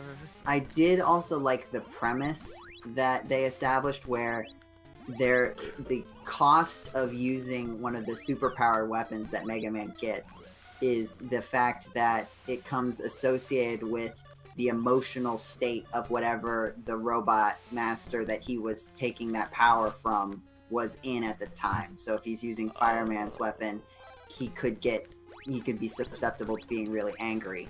And they did like two cool things with it, and then nothing really interesting with it ever again. The one time they did it where they hadn't really clearly established how that worked, and so there was a point where after fighting a character, because it would happen it would happen after he copied the power, not necessarily just when he was using it. And so like. There you go. He spends this whole episode like just getting really easily embarrassed, and he like after it does eventually get resolved, but then he's also like, why was I like, this is very uncharacteristic of me, why was I so embarrassed so easily? And then they use that in insight to realize that the robot master that they are fighting over the course of the episode, like that is sort of the source of the conflict, which I thought was like an interesting foundation that they didn't expand on as much. The only other time I thought they used it in a particularly interesting way was where they have Woodman, who is converted into a paranoid ninja, which doesn't sound like a very good combo. But like, so there is and like he's sort of like, in the show, he is presented as just like this guy who's like, I'm always prepared for everything. And then at some point, Mega Man copies his weapon and spends the episode in a state of paranoia that is much more drastic than the character Woodman ever really shows. And you're like, oh, okay, so this is what's going on in Woodman's brain. Like, actually, like, this is what he's sort of hiding underneath his portrayal of his paranoia, which is sort of this confident, prepared for anything, is underlying is like this really like, I'm really nervous about everything and I don't trust anyone and I don't trust anything. And then later in the episode, there is a point where they realize that Mega Man has to use Fireman's ability to defeat the villain, but it's already been previously established that like, if Woodman gets hit with Fireman's weapon, Woodman will like die. Like, he won't just be super effective, like, it will, like, basically destroy him. And then Woodman says, don't worry, I trust you. And the impact of, like, that could be, like, a very just cheesy general moment of, I'm your friend and I trust you because this is a children's show and everybody trusts everybody if they're on the same side. But whoever wrote that episode did a good job of, like, using that to establish like, oh, we've spent this whole episode seeing what that means through our main character experiencing the emotions that Woodman has been experiencing. I thought whoever wrote that episode did a really good job of taking the premise and making the most of it, and I wish more episodes had been like that, because it's really the only, a lot of the other episodes, there's definitely a bunch of stinkers in there. Pretty much any episode with Airman is terrible. I don't know why, specifically Airman. Airman is... I have to say, that actually kind of... That gives me almost kind of Persona vibes. You know, just the people's inner feelings and, like, the sort of the outward facade that they put on that may sometimes be at odds, or at least not entirely in line with how they feel on the inside. That's actually really interesting. Also, I just need to point out that Blue Rider made a fantastic comment. Paranoid ninja sneaking up on a target. They can see me, they can see me, they can see me, they can see me. I just put a button on that. I will more explicitly state that that was the only time something that cool happened in the entire show. Like, don't think like, oh wow, that sounds like a really interesting show, I'll go watch it. Like, if you want to go watch it, I think it's pretty easy. I think they put at least some, if not all of the episodes on YouTube, like officially, like nice. From the people who made it, which tends to happen with shows that are either really old or did not do well. But I managed to enjoy my time with it, at least just being interested in how the whole production got put together. But depending on your tolerance for, like Nathaniel said, like, this is a children's show. It's not really trying to be more than that. Watching Mado fly off like, I must return to my home planet. Yeah. So that's just the disclaimer I'll give. Because I think for most people, you're more likely to have Nathaniel's reaction than mine. I think your reaction, it's cool to hear your take on it, though. I think that's really interesting. Even if it's not enough to convince, maybe other people to watch it, it's still cool to hear, oh, hey, well, it's not something everybody's going to enjoy, but if you happen to, if you're into, X, Y, and Z, then you might, then you might actually get something out of a couple episodes. Yeah. And I think that's cool to at least recognize the good parts of it, even if the show itself is kind of a flop. It was a show that really, like, I went through and looked on the Wikipedia page, and I noticed like some trends of like it was a show that was like really dependent on the quality of whoever was writing that episode. Some of them were freelance. Some of the good ones were freelance writers that they hired, I think, for like 1 or 2 episodes. And then there were certain ones where I said, I tend to like the episodes from these writers more than the episodes from other writers. I also just like have a general fascination with like low budget animation projects in America, specifically. Am I supposed to not that I'm not interested in low budget Japanese anime either, but like just I don't have as much experience with it. Now you go into the fortress. Okay, do keep checking back, because eventually you'll be able to get Akahana's ring, but not anytime soon. What? Sorry. Okay. We're getting close to the end, right? Kind of. Yeah, like we're at the big face. Yeah. And we have all the swords. Yeah. You did not use the barrier quite so effectively just now. Yeah, I don't know what happened. I mean, I just went through it like 5 times previously, and then this time, for some reason, I messed it up. Well, and also, at this point, if you want to make a detour, like if you feel like you need to go level up for whatever reason, you can go wander around the desert cave and get the leather boots at this point. Right. I think you want to go up that staircase to the left that you just walked past. The one to the left. Maybe. I mean, keep walking. This one always gets me. I always get a little turned around here. Yeah. This looks like it would be a rather confusing layout. This is always the one that gets me stuck the most. So, Jeddy, you are... you're level 14, right? Yeah. So you're set until we get to Emperor Dragon, at least. Sick. We just call him We're just calling him Dragon. Oops. That's what Draygon. D-R-A-Y. No, oh, this is well, then it is. end. It's just spelled Dragon, like Super Metroid. What do you know? Yeah. So much for depending on your regional accent. Blue Rider. I'm reading some of the comments. The one that I just laughed at was Blue Rider's. Time to make check scribble on hand. Crystalis. That's pretty good. If I was gonna say, speaking of low budget Japanese animation, there's a great. I don't know where the source is from, but there's a great video on YouTube called "When You Fire All of the Animators." Yes, I've seen that. Yeah, that is. I don't know if that's just like an actual show or if it's just some kind of a parody. But whatever it is, I think it's one of the most hilarious videos I've seen in a while. So, for people who haven't seen the video, basically it's a Japanese anime, but there are no in between frames whatsoever, only key poses. Nothing else. So No, it has a frame rate of effectively a PowerPoint slideshow. Yeah, it's there was another videos like that was covering like these series of like 3-minute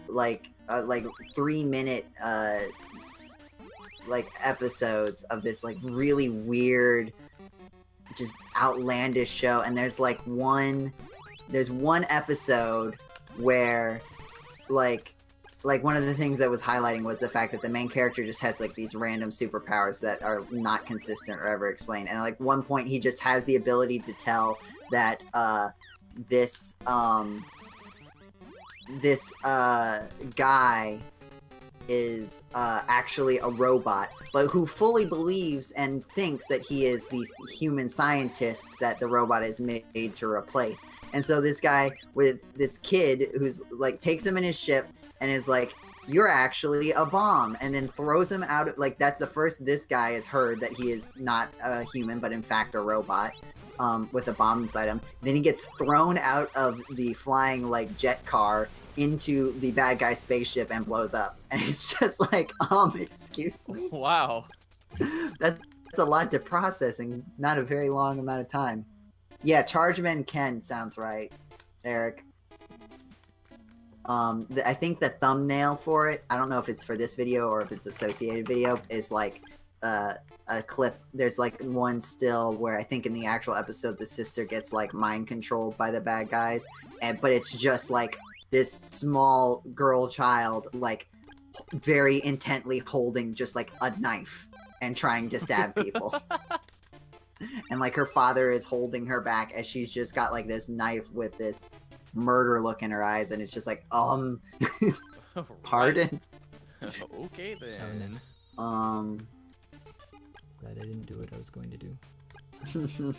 What were you going to do, Jeddy? I was about to waste a magic ring. I forgot that they restore you after the battles. Thanks, Zebu. Blue Rider, I've definitely seen some clips of like characters that are in anime, like characters that are supposed to be native English speakers, but they couldn't afford to hire native English speakers. Or even anyone who's any good at speaking English. Like, I've heard native Japanese speakers who can speak English passably well or very well. They do exist in the world, but they inevitably never hire those people for those parts. Yeah. Well, I mean, that's because they're probably...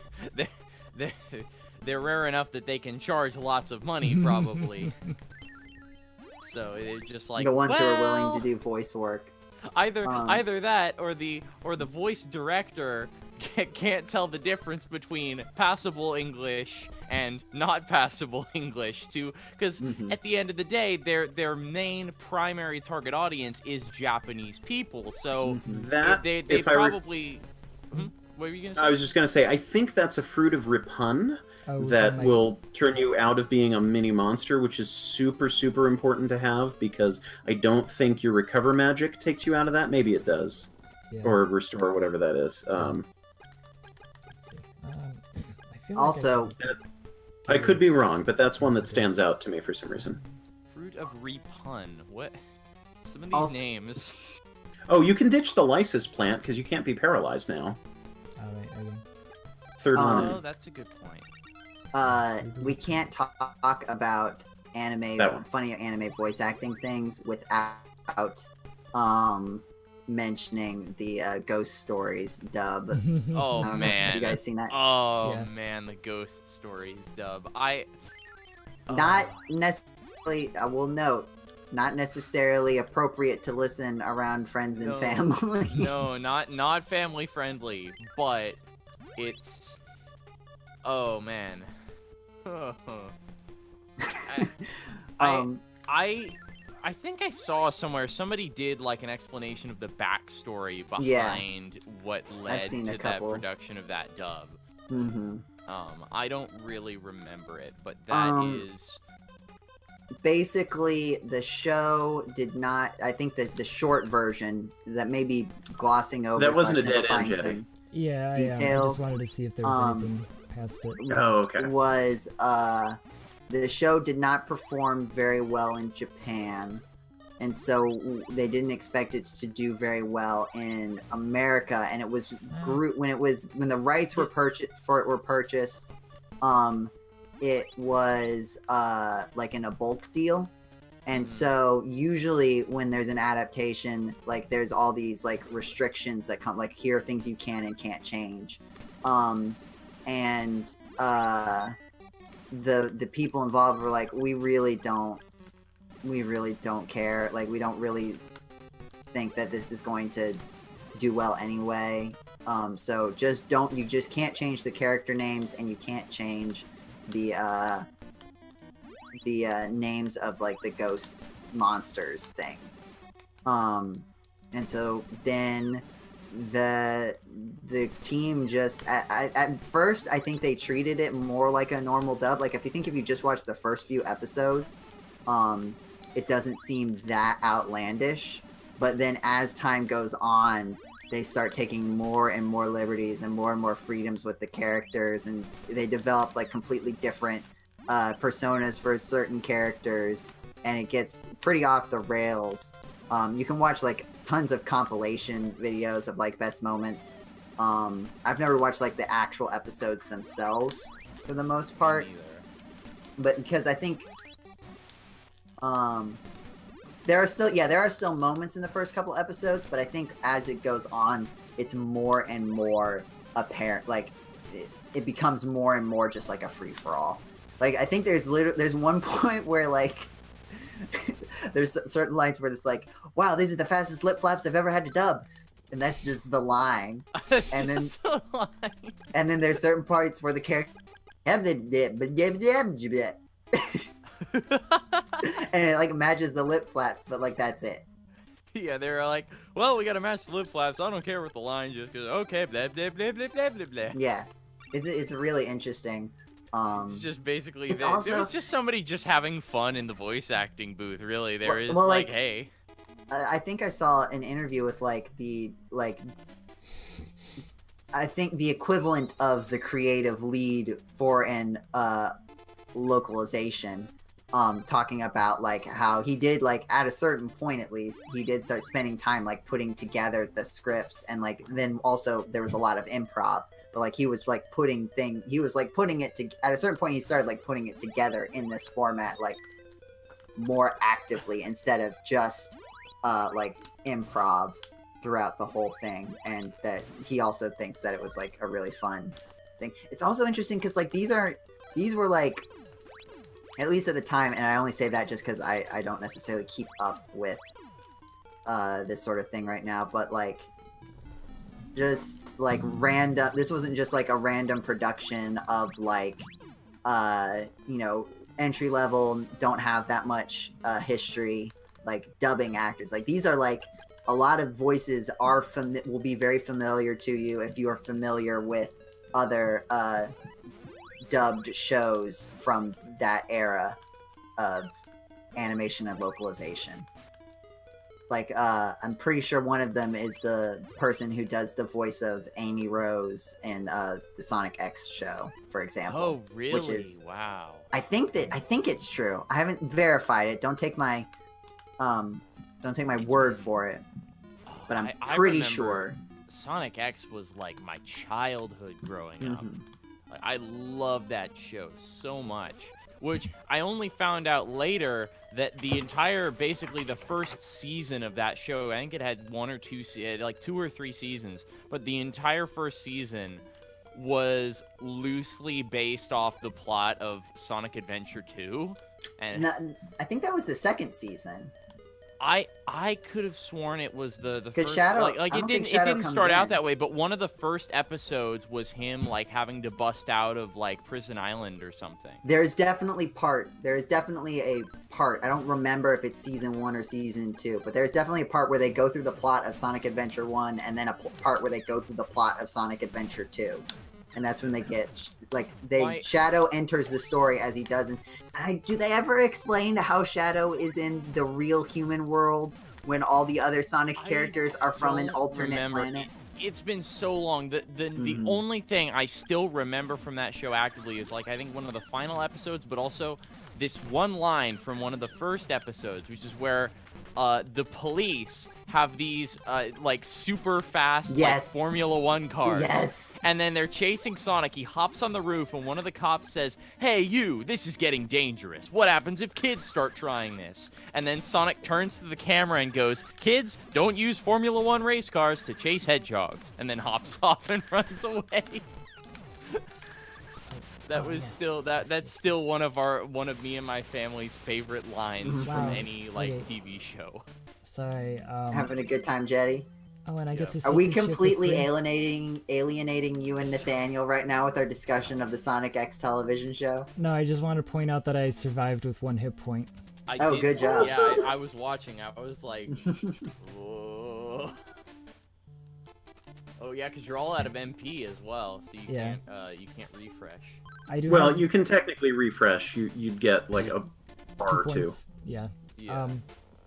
I do also have an opal statue, which I think is the one that lets you come back if you die. Yeah, what does that do? I think that only you lose only half your XP when you die or something like that. I thought it was that it just refills your hit points if you die. As we are beginning to approach, we're still a ways out, but we're beginning to approach the end of the game. Oh, you're right. It replenishes all of your life power, and you continue where you died. That's what an opal I would statue does. hate to lose EXP from dying in a game like this. Yeah. You guys have any video games that you're looking forward to coming up? Like in terms of releasing soon? Yeah. Well, Cyberpunk 2077 is hopefully coming out on, I think it's November 19th, I want to say. That one's been a long time. It's been delayed a couple times. Right? I don't normally pre-order games, but on a few rare occasions, if I basically know I'm going to buy the game regardless, I do occasionally do that. So I've actually had Cyberpunk 2077 pre-ordered since they like first opened up pre-orders.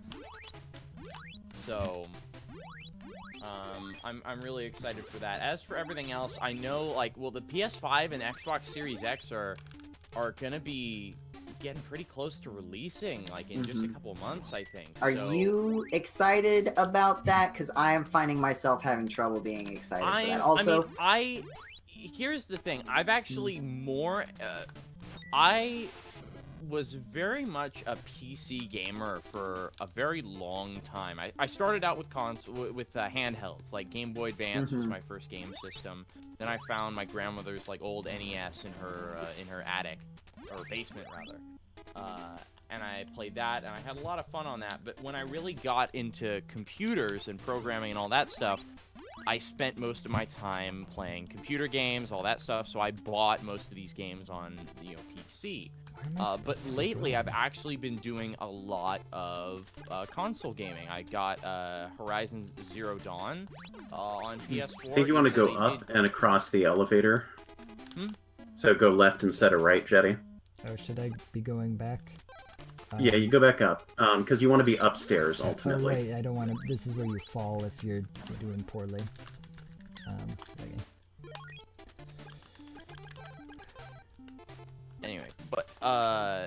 Anyway, what I was gonna say is I've been lately getting more and more interested in console gaming, just for, I don't know, some games I would argue feel better to me when they're played with a controller. Jump over. Yeah. What did you say? No, he's telling Jeddy to jump. Oh, he's giving him instructions still. My bad. I did. Yeah, I hope I'm not like talking over any vital instructions. But yeah, so I just lately I've been enjoying playing on consoles, because I've mainly bought my previous consoles just for the sake of testing out various stuff to see if it works, because I do some game you want to go modding in my spare time, and so I often get the consoles if they're cheap, just for the purpose of trying it out on real hardware, making sure it's stable and works properly Use and all the that hole stuff. over But there. I don't know. It's kind of hard to explain. So I'm kind of looking forward to PS5 and Xbox Series X. I'm probably not gonna buy those consoles until at least a couple years after the fact, unless there's a game that like I absolutely need to play. And even then, I would probably be very hesitant to buy an entire console just for it, considering I already have a PS2, a PS3, a PS4, and a Nintendo Switch. Mm-hmm. So, which to me, that's a lot of game consoles. Yeah. I really now, granted, the PS5 is backwards compatible with PS4 games, from what I understand, but I don't know if that works with digital games. Obviously, it works with the disc versions if you have the disc version of the console, but I don't know. It's a lot to consider, and having that many consoles is something that's probably not a super great idea when I've already got a whole bunch of them. Mm-hmm. So yeah, that makes sense. I wanted to just bring up some comments. Yes, there is a level 3 to the Thunder Sword. It's like a screen wipe, right? Basically, yeah, or like a front, Yeah. a half screen wipe or something. Let's see. Oh, and also, side note, Jeddy, the invisible dudes that shoot paralysis at you, you should be able to hit them with a level 3 charge shot from any sword. Oh, okay. ooh. I feel like the invisible enemies are kind of a cop-out from a graphic design perspective. Like, they just Well, they put do the turn shadows. visible when you hit them. Yes, I guess, yeah, but it's just like the shadow is still there. I don't know, maybe it's a rendering thing. It seems like... Well, there were invisible enemies earlier in the game, too. I think. I don't know. Maybe I'm just I think it's just nice making and stuff safe. up. Okay, fair enough. Any other games I've been really looking forward to? I've actually been going back and playing through some kind of retro games or other classic games that I never really played before. Like, I just started playing the original Metal Gear Solid, and on easy because I'm actually really bad at it. It's kind of fascinating how clunky I mean, obviously the goal of the game is stealth, but it is remarkable how clunky combat is in that game. Just the way that you have to aim your weapons. Obviously, the traditional control scheme of shooters doesn't really apply to it because that's not really the focus of the game. But Jeddy, I might, if you start running low on energy, and you should really like refill yourself to full health. I might suggest busting out that Fruit of Power to give you a little bit more health. Oh, is that half my MP or something? It's a quarter of your NP, I believe, but it still should be enough to get you through this. Okay, because yeah, I know the magic ring is the full.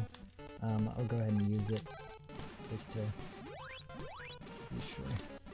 Oh, and oh. You okay? Health refill! Health Wow. refill! Yeah. Stuff's still bouncing around. You have 0 HP. How Yeah, are wait, you not dead? Yeah, Wait a I- minute, what? There's no bars. I have 1 out of 255, it says. Wow. Wait, where does it... Probably the On bottom the menu. status Pause. screen. Yeah. Yeah. Oh, good grief! Wow, that was close. Oh, man. Jeez, Jeddy, look at all that experience you could have lost. You're so close to level 15. Yeah. That would have been a disaster. Refill your... Is there a refill, like, here? That's not... I hope that's not a fake chest. Yeah, you need to stop moving, recover your health. Jeddy, Save. please. Stop moving! Jeddy, I can't take this anymore, I'm gonna sign off. Jeddy, please. Nathaniel was- just can't take the pressure. I guess I was assuming that there would be another guy waiting for me over there. Another Well, after you restore Kensu, but you still need to get back to Kensu. yeah. Yeah. Ah. All right. Well, anyhow, I am gonna hop off here. Yeah, I'm sure you that's can make fair. it to the end of the game. Thanks thank for you. coming out, Nathaniel. Yeah. Sure. Thanks for letting me destroy your concentration for a while. Crash your party. Have a good rest Good of luck your into the app. evening. Have a good one. Thank you. You too. Toodaloo. See ya. Oh wait, now I need to. All right. Wait, what? Hold on. Now we have one less person who actually knows anything about this game. There we go. I mean, I've played this game for a total of 10 hours, James. Yeah. Well, now you've probably got 14 hours. Well, I wasn't playing. Oh. To be fair. Oh, right, but, right. James, what was your involvement in the famous 10-hour stream? Were you able to make it for that? I forget. I don't think I was. That was... Gosh, when was that, actually? Because I know it was after I joined, but... It was I don't- 2016. That, Yeah, I October joined in, I 2016. think that was right when I joined, so I probably just... I don't think I took part in it. One, just because I didn't... I wasn't really good with streaming at the time. But, I don't know. Honestly, it's been such a long time, I couldn't rightly tell you, but I might have shown up for the first, for parts of it, actually. Thinking back, I might have been there, like, sporadically. I think I might have been there for the end. Because it wouldn't have been as late for you too. Would have been because it was pretty late for me, but you would have still been on Western time for that. Yeah, exactly. How you feeling, Jeddy? I'm feeling all right. Okay, we are because we're closing coming in. up on. This is 4.5. Yeah. Yeah, nearly world record pace. Yeah, you've quadrupled the record. Good, Wow. good Yeah. work. Look at that. The I'm bigger doing really numbers bad. is Oh, no, better. help. Ow, get out of here. Yeah, I'm trying to remember where to go here. I don't remember. Just as Nathaniel leaves, Yeah, we it's don't know where to just, go. We need to get the power, Nintendo power. I know it's somewhere in here.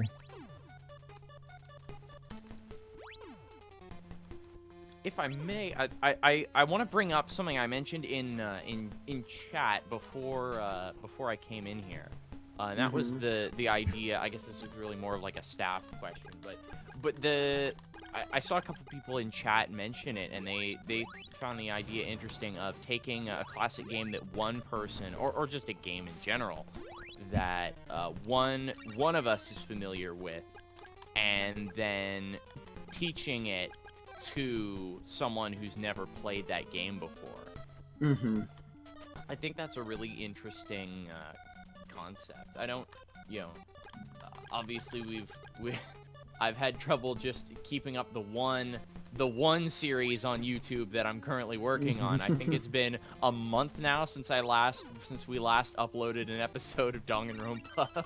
Yeah, But- James, how could you not upload an episode of your thing for 1 month? That's It's such a long called- time to not make something that you've been making for a really long time. Yeah, like I 4 know. months? That It's would clearly would- unheard of in the Yeah. world of GameCola.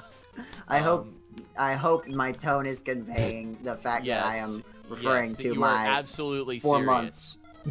4 months, whatever, however long it's been. I don't even know how long it's been. I mean, heck, since the last episode GameCola of itself the took a podcast. hiatus from when was that? Actually, the Oh, podcast still went on during that hiatus. Oh, that's true. It was just the website went on. I a posted it on SoundCloud. hiatus. Yeah, but yeah, that hiatus. It has a name, and it's called college.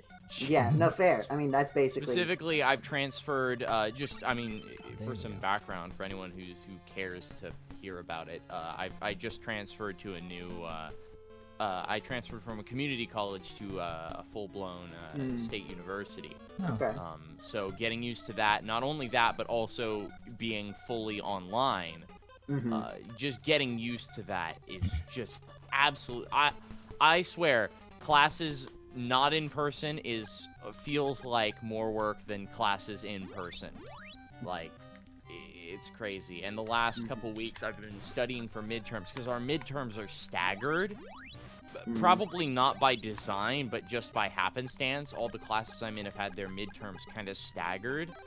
So it just basically means as soon as I'm done spending an entire week studying for one midterm, I now have to start working on another, like a final project, start working on the draft, the initial drafting for the topic of a final project or midterm in a different class, or it's a mess. I'm hoping. And then on top of that, it has been really, really hot here in California. I mean, obviously, other geographic regions, your mileage may vary. But for California, it's been very hot lately. And with the fires and stuff leaving air quality the way it is, it's very hard to open windows or anything like that. And recording video and capturing it and all this other stuff playing games, my computer turns into a space heater. So when it's 100 degrees outside, and John Rizzi, my recording partner, he's kind of in the same boat because we both live in California. So it's just been so hot lately that neither of us really feel like recording. We basically, because when I talk, in order to speak into my mic properly, to record all this stuff and do my funny little voices for all the different characters, that's typically now my parents are working from home. So I have to leave my door closed to my room so that my sound doesn't leak out and bother them, because it already bothers them enough with my door closed. So it's just so many different aspects of now I have to have effectively a space heater on in my room, can't open windows or really turn on fans because they make noise in the mic, and I have to leave the door closed, and it's 100 degrees outside.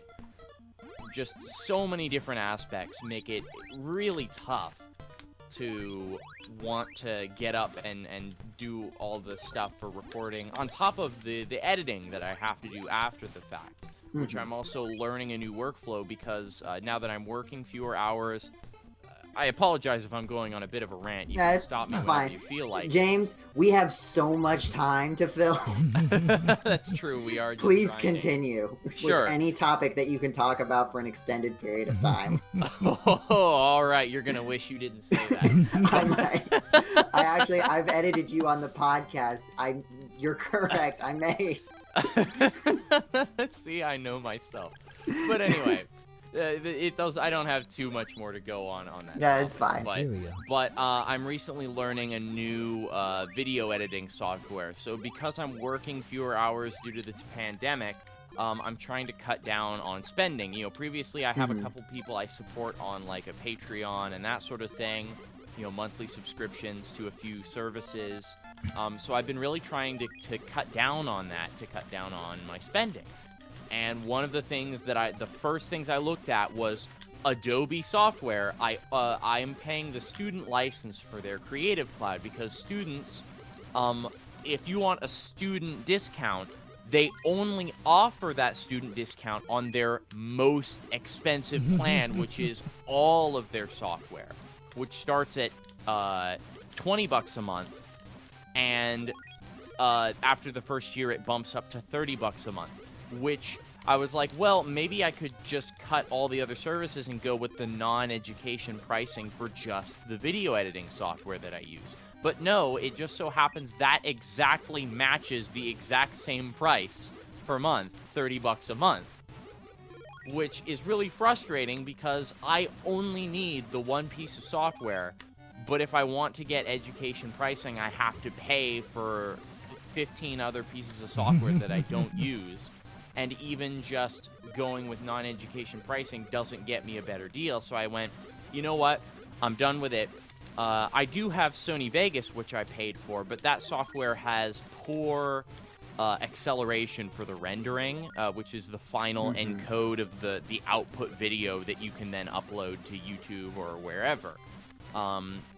So with my powerful hardware, I would like to be able to take better advantage of that, because rendering those videos, since they tend to be fairly long, longer than an hour, the time that I can save rendering that, and again spending less time heating up my room using power, the better.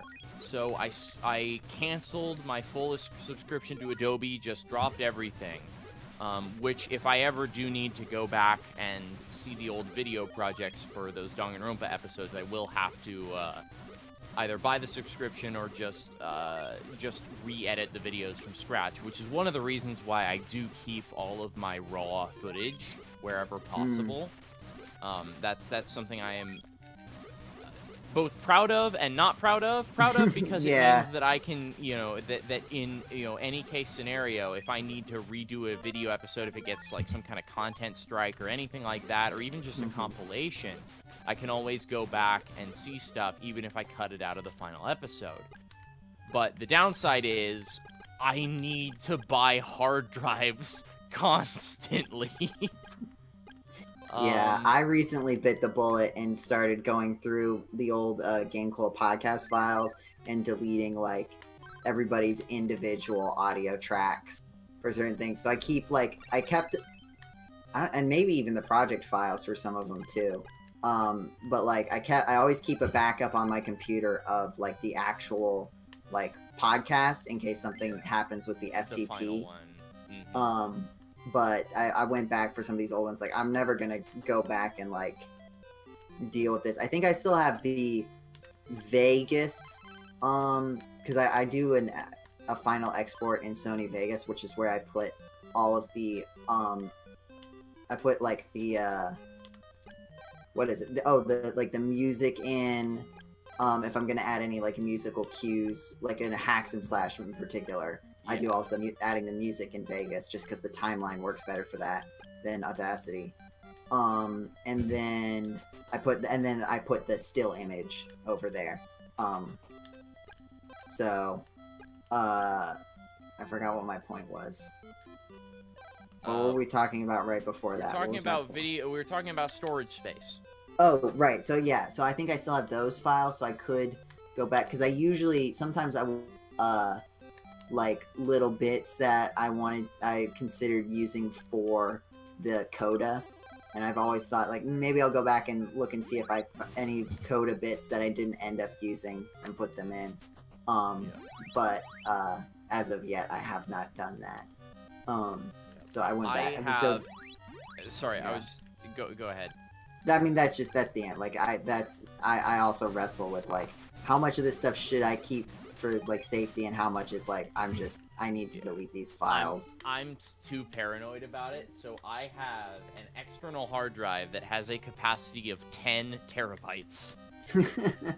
And you're filling that up? No. Well, that's what I use for an archive. So that drive takes ages to spin up because of how huge it is. So it's a big external drive. You have to plug in. It takes like 30 to 40 seconds to load in. Every time you try and connect it and hook it up. So I mainly use it as a long-term archive. So right now, when I wanted to free up storage space on my main kind of storage, which my main storage drive is 2 4-terabyte drives designed for network servers, for network-attached storage, which is basically long-term data storage. But still with like semi-decent speeds. So, but for instance, when I finished the Danganronpa 1 playthrough, I copied all of the original files and the project files and the final episodes to the backup drive, and then removed them from my internal drive, so that way I could free up more space for Danganronpa 2. So that's mainly what I use it for, is as an archive drive. Oh no! Yeah, no, it doesn't. It doesn't matter. Like I. Yeah, you're level 16. Yeah, now, I couldn't do anyway. anything there. Yeah. Yeah, I just need to go back. Are you missing one of the like lion things?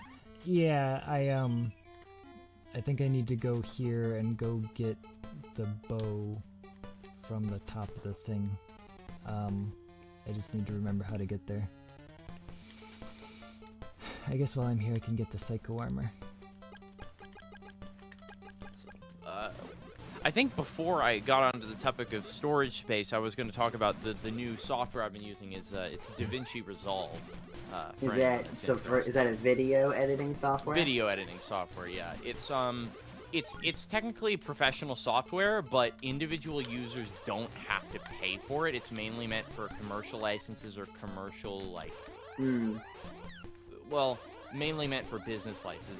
I know that individual creators do not have to pay to use it for commercial purposes. I think unless like your profits are greater than X. It's kind of the same way that the Unity game engine works. Is that it's free until you start making a lot of money. At which point, could we get a cut of that, please? Which I think is pretty fair. So that's what I've been using because it's free. It's got a lot of the bells and whistles that Adobe software does that Sony Vegas doesn't, like the really good hardware encoding speeds. Like with my recently rebuilt computer and all the new powerful hardware in it, I can export an hour-long video in about 20 to 25 minutes. Wow. That's nice, yeah. And that's at 1080p, 60 frames per second too. Like that, I can render, I can export the final video. I typically don't do a lot of heavy edits though. Like I don't do any color grading or any of that stuff. Typically just. Okay, I've never seen this. If you shoot these little guys with the lightning bolt, they get big. I've never seen this. Whoa, look yeah. at that. That is cool. I wondered and earlier... they get angry, too. Yeah, I was wondering earlier why they had these, like, weak, low-level monsters from the beginning of the game. Wow, that's really cool. I have never noticed that. Another reason to come back and play again. I don't know if this is me or... Okay, no, I think it's fine. Stream looks okay to me, if that's okay. what you're referring to. Yeah, I was getting, like, buffering on... both my stream and on the UI. Like I'm logged into the YouTube account and looking at the like YouTube UI for the stream, and it was also loading. But I'm guessing it was just my internet hooking up. But it was weird because your voices were coming in fine. My internet did drop earlier, so I would not be surprised if it falls away again. Can you still hear me, by the way? Yeah. Yeah, totally. Okay. Nope, not at all. Can't hear you. The video is lagging again, but I think it's just it even might be my computer. I mean, this thing is I know we're always talking about in the Discord like building computers and all of that. Like at this point I need to, because I've been working off of this laptop for 6 years. Yeah. If you go ahead. You were. I was just saying it struggles a lot with things, and I'm honestly kind of surprised it's made it this long. Well, I mean, the computers themselves are typically very resilient. It's just how long it takes before they they kind of become obsolete, just unusable. Not just due to the slowness of software and that sort of thing. If you ever want to build a PC, like. I would be more than happy. I love this stuff. So if you've ever got any questions or you want to build it, I'd be happy to help you pick out parts, kind of spec things out. Yeah, I'm definitely, I'm like building up a network so that I can kind of like get a bunch of feedback from a bunch of different sources about different things. Because definitely, like, I feel like when I see stuff about PC building and it's like, oh, it's not scary. It's just like putting together a puzzle. And it's like, yes, but it's like putting the puzzle together is not the part that I'm afraid of. It's the fact that you have to buy all the puzzle pieces individually, and even if you can make sure that they all fit together, if you've never built this puzzle before, you don't know if it's going to look the way that you want it to. That's the part that I'm scared. Like I would be afraid that, like, I can do checks and make sure that everything is compatible, but there's certain numbers and terminology that I am not comfortable enough to know, like, what are the numbers that I need for the kinds of things that I want to do. I want to play video games. Yeah. I want to do video editing and drawing stuff. I actually recently purchased Clip Studio Paint. Because it's nice. just, it's like what everybody seems to be using these days. All of my artist friends use Clip Studio Paint.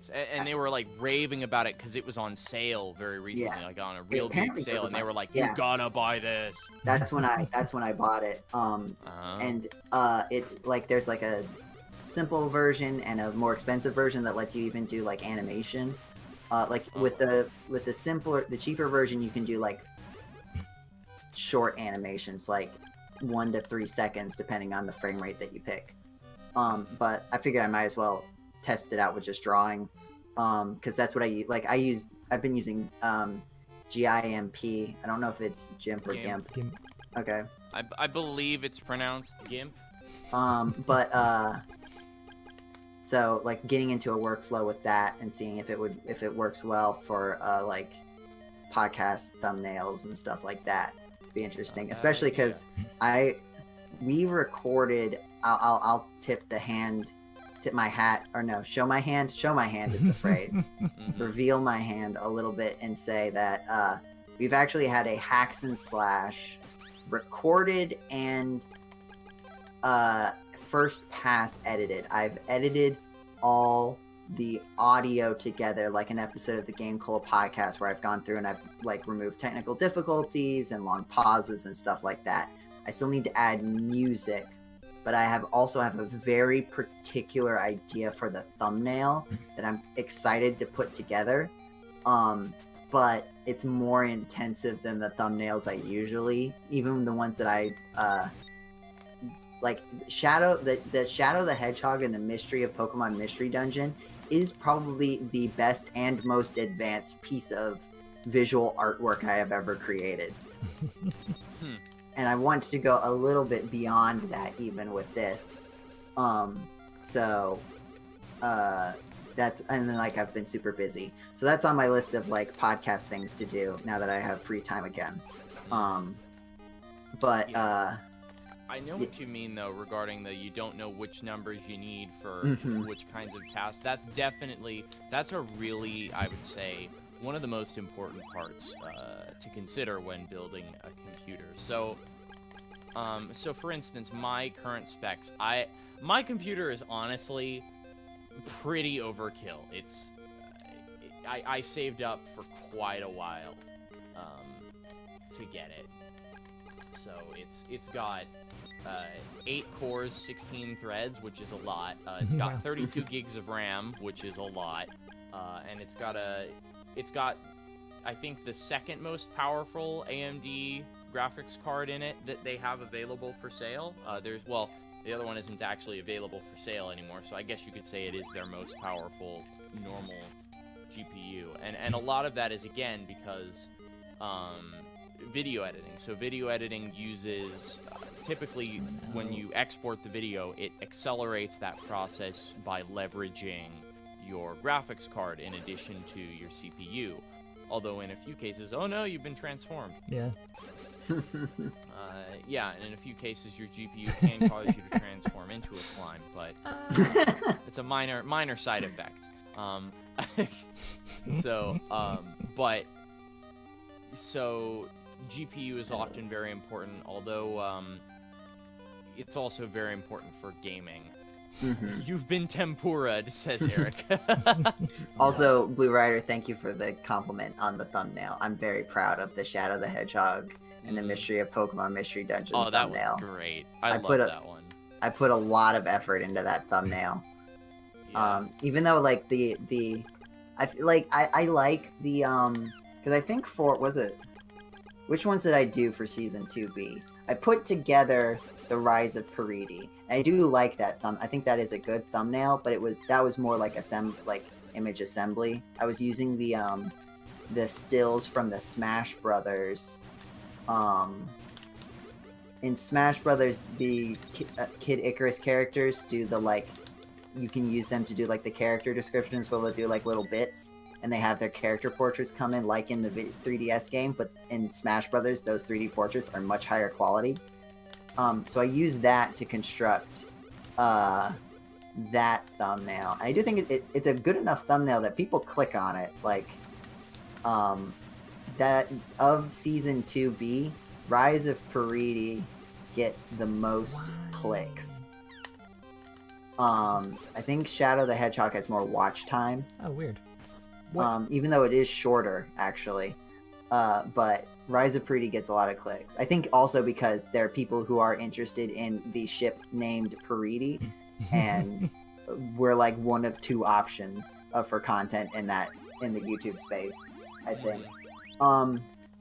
Anyway, though, Blue Rider prefers to call him Shads. yeah, Shads and the Mystery of Pokemon Mystery Dungeon. Then but then I also drew. Shannon did Kirby, the Kirby one, and then I drew the ones for. Oh, and she also did. Shannon also did the Earthbound one again because she did the Crystalis. Yeah. Hack and slash, and like she did. I really love the like. Just like put all the different things that happened in the episode because like that's what it is. Yeah. It's just like this mess of things. The one where they were sliding down the slope on the dead guard. That is still one of the highlights of GameCola or D&D casting. But I did draw the chapters 2 and 3 of Subspace Emissaries World's Conquest, and I did like those thumbnails. I felt like I needed to draw in the Earthbound style a little bit, and so that like having to draw something that's sort of read as Earthbound, and then also just with my technical skill as drawing made it seem less. The thumbnails would have looked different if I wasn't trying to make them look like Earthbound, and I may have liked it. I may have been more fond of it. I still think it's good for what it's supposed to do, but as like a piece of artwork independent of being a thumbnail that I want people to click on and understand what they're getting into by clicking on it, I think I may have like especially like Lucario looks like a cop-out, and I would have tried to draw Lucario like Lucario looks, were it not for the fact that in the context of the story, he's supposed to look like a weird Earthbound Lucario. Yeah, I kind of just figured that was. I thought it was fine, honestly. Let me go look back at the GameCola. Like, it's recognizable as Lucario. I just mean like the fact that he's got a big old round head. Like, that is because he's supposed to look like an Earthbound character, and I would have liked. And if we do more, maybe I'll get that chance. But I would have liked the opportunity to try to draw a more Lucario-looking Lucario. Yeah, that's. But like, I still like the thumbnails well enough. But the Shadow the Hedgehog one is my favorite. With Shadow and Eevee in the center with the light, and then Grovyle and Eggman like in the shaded foreground, and I'll be honest, I really like the way I drew Eggman's hands, if I can be self-congratulatory.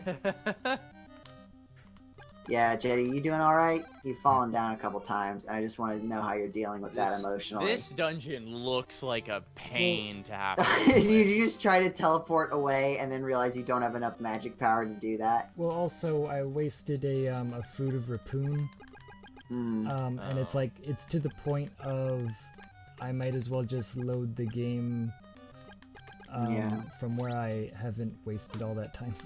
Yeah, and we're at max level, so there's no experience points concerns at this point. To be done except just like, I'm trying to figure out how I'm supposed to kill these guys, because I don't know if you've noticed, but they take like 32 hits to kill. Yeah, I was watching. I was like, this looks like something out of an angry video game nerd episode, like just ranting about how much of a damage sponge the enemies are.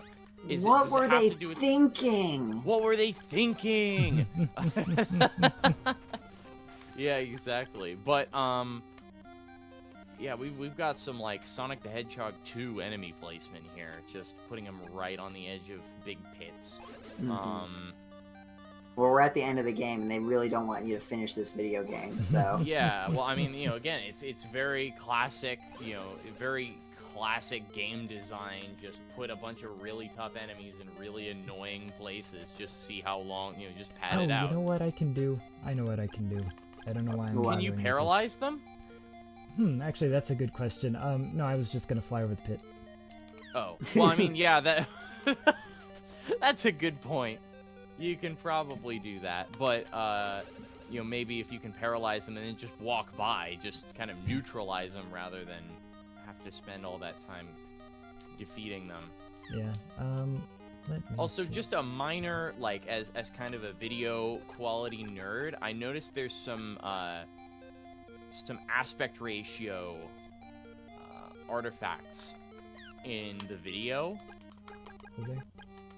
It's very okay, I shouldn't say, like, not artifacts, but when you're moving, it looks like the pixels are not square. So it looks like the game's being stretched to, like, a 4x3 proper, like, television aspect, which is correct.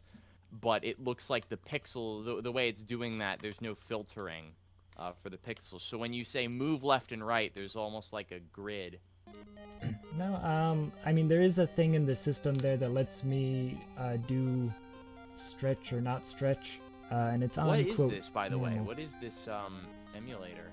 Retro Freak. It's actually like a physical machine. I think I've talked a bit about it, but I don't know if you were there for that. Oh, interesting. Yeah, so because it looks like it's either the game is using pixel perfect aspect and then the YouTube video is stretching it to 4x3, or or some like that. Oh yeah, look, yeah, you can just fly past him.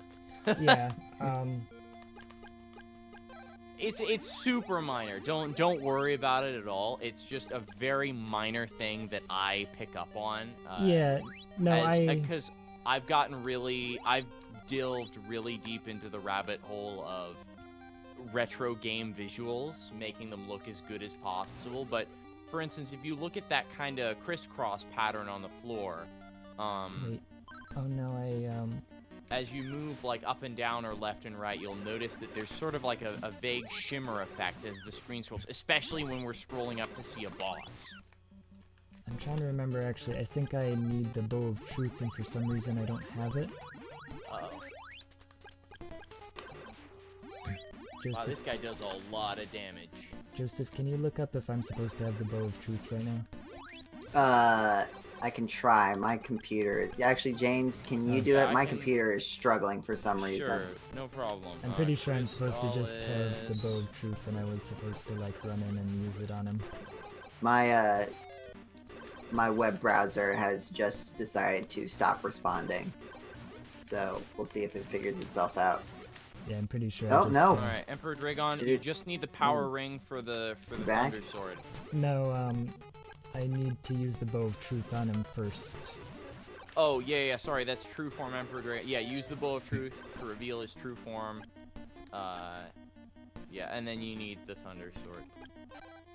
Can you tell me where I get the Bow of Truth? I don't remember. Sure. Let's see. Bow of Truth.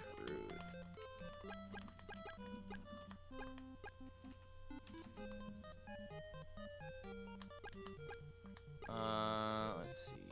Bow of Truth. It says you receive it after you defeat the Emperor for the first time. That's not very helpful. Oh, okay. Whoops. So apparently I was doing it. Yeah, like it says, there's two different fights here listed. There's regular Dragon and then true form Dragon. Oh, well, whoops. So it says all you need is the power bracelet and the Thunder Sword, but it says the fight is listed as very hard. Okay. So I'm looking at IGN here, which, I mean... Yeah, you do have to be max level to beat this game. Yeah, but that's not too difficult. Yeah. Yeah. I guess we were just talking about that earlier. Hard. Actually, you only need to be level 15 for this fight. It's the next fight, right. the dragon form. that needs level 16. Mhm. I guess it's a shame that I wasted this time on the stream goofing around.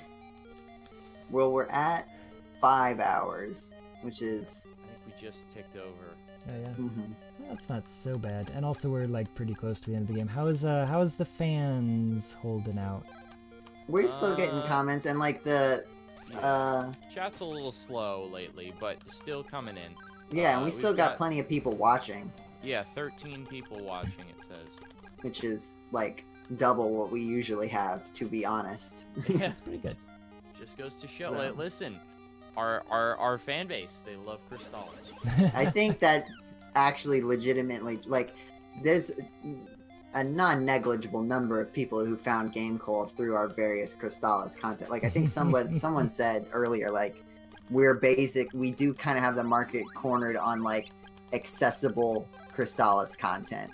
Yep. Like, if you like the video game Crystalis, we have something that you'll be interested in. Oh yeah. Just statistically. Blue Rider says, you should start complaining about having to spend days grinding to level 100 in Crystalis. Make the rest of the GameCola cast look at you funny. Oh dear. If you had to go to level 100 in this game, either they would have to inflate the stats, like make every level like kill 2 enemies, level up, kill 2 enemies, level up, or just inflate the stats What? so crazy. Sorry, I just almost got stuck in a wall. Oh, that's always fun. Oh, William, Okay. yeah. Yep, says definitely found GameCola through Crystalis searches. I know I've mentioned it before, probably on podcast. Don't tell Yeah, me actually, I think it I'm was the this. first podcast I was on, 101. I think I mentioned I found it through. Oh, does your MP just regenerate over time? Shh. Now it does. Well, I'm holding got an Dio's item. pendant, and I was You're fast forwarding, I can see, but which here's an interesting topic. I saw there was some very heated discourse on Twitter a couple months back, talking James, about. be very careful with where you're going with it. All right. I do trust you, but also like it's the topic of using like the Nintendo Switch Online, like the rewind and save state and turbo functionality of games. Whatever, like. Like personally, I really like those features because Yeah, I no. consider them accessibility because Yeah. a lot of people didn't like grow up with this stuff. They're not used to it. Like if you grew up in that day, you knew what you were expecting, and thus you weren't upset when a game demanded some ridiculously high level play out of you because that was just. That was the only way games were back then. The way And that also, they like- got you to replay is just being hard as heck. And also, like, you were expected to have, like, a couple games, and not, like, people who play video games these days play a lot more video games, like, yeah. in a shorter period of time. Yeah. It's also- expected that you complete your games faster than... Oh, yeah, Sorry. sorry. So we can go back, but I just want to say, we're getting from the chat, I always love to hear how people found GameCola. Like, Yeah, me too. Patrick saying he found Crystalis and then GameCola from Gemini Laser videos. I also came through Gemini Laser videos. Same here. I think Nathaniel and Michael were at least during the early time that I was getting involved with GameCola, Michael and Nathaniel were pretty big vectors into how listeners and viewers found us. And then Technifreak5 says, who I don't know if you've commented, so thank you for coming to the stream, if I haven't said that already. I think I said that to Patrick too, but if I didn't, and William, thank you all for joining us tonight. Technifreak says, I've been watching your Crystalis stuff since Nathaniel played the Game Boy Color version forever ago. So that's interesting. Like, people coming from because the Game Boy Color version is pretty old. Yeah. And then Blue Rider, who is also I'm pretty sure because I think you changed your name on the Discord too. I'm pretty sure if you've seen Brainiac, the person going by Brainiac, I think that was Blue Rider. Blue Rider, you can correct me if I'm incorrect on that. Sometimes usernames are different. Yeah. But I think Brainiac changed their name to Blue Rider on the Discord now, so that it perhaps that would be consistent. Or I may be remembering something completely incorrectly. Please correct me if I am wrong. I'm trying to give a lot of disclaimers so I don't say anything that makes people upset. I feel like I'm missing something. Eric says I found GameCola originally through Geminizer, but Metroid High School Hacks and Slash was truly what got me. A lot of people. I am actually here because of that exact same reason. I found Nathaniel through Gemini. Well, I found GameCola through Gemini Laser, and then I did a whole bunch of stuff. I really got into the D&D cast was I think about half of what hooked me. Then the other half was that Metroid High School and just Hacks and Slash in general. That was what got me. So, and that's why I'm here to begin with. So I think that I do need the Bow of Truth. I'm just trying to figure out what I'm missing about this, because I thought... It says you need the power bracelet for this fight. No, I got it. Okay. Because I'm looking at it. It says that the first Dragon fight, it says you need the power bracelet. It says it is listed as extremely hard. Well, I think the thing is, maybe I went to the wrong place. Like, maybe power ring, yeah. Yeah. No, I think, I must have gone... Huh. Yeah, it says he drops the Psycho armor. Yeah, I must have... Well, am I supposed to... Does it say, go into the front door or the back door for the, It doesn't say any of that. This is just literally just a boss guide. Yeah. I think you're looking at a different one than mine. Blue Rider, I'm trying to think when was... Yeah, I think I've been watching GameCola for about the same amount of time, because I think I started most directly following GameCola in 2012, which would have been maybe a little longer than 8 years ago. Or shorter, depending on when. Because I got put on staff January 2013, so I've been part of GameCola for 7 years. Or more than 7. Can you guys still hear me, by the way? Yeah. Yep. Okay. My Discord stopped working for a second, so I didn't hear James talking about his path to GameCola, but I'm pretty sure I know what happened. Yeah, I'm pretty sure I've mentioned it to you at least once before. I'm looking here.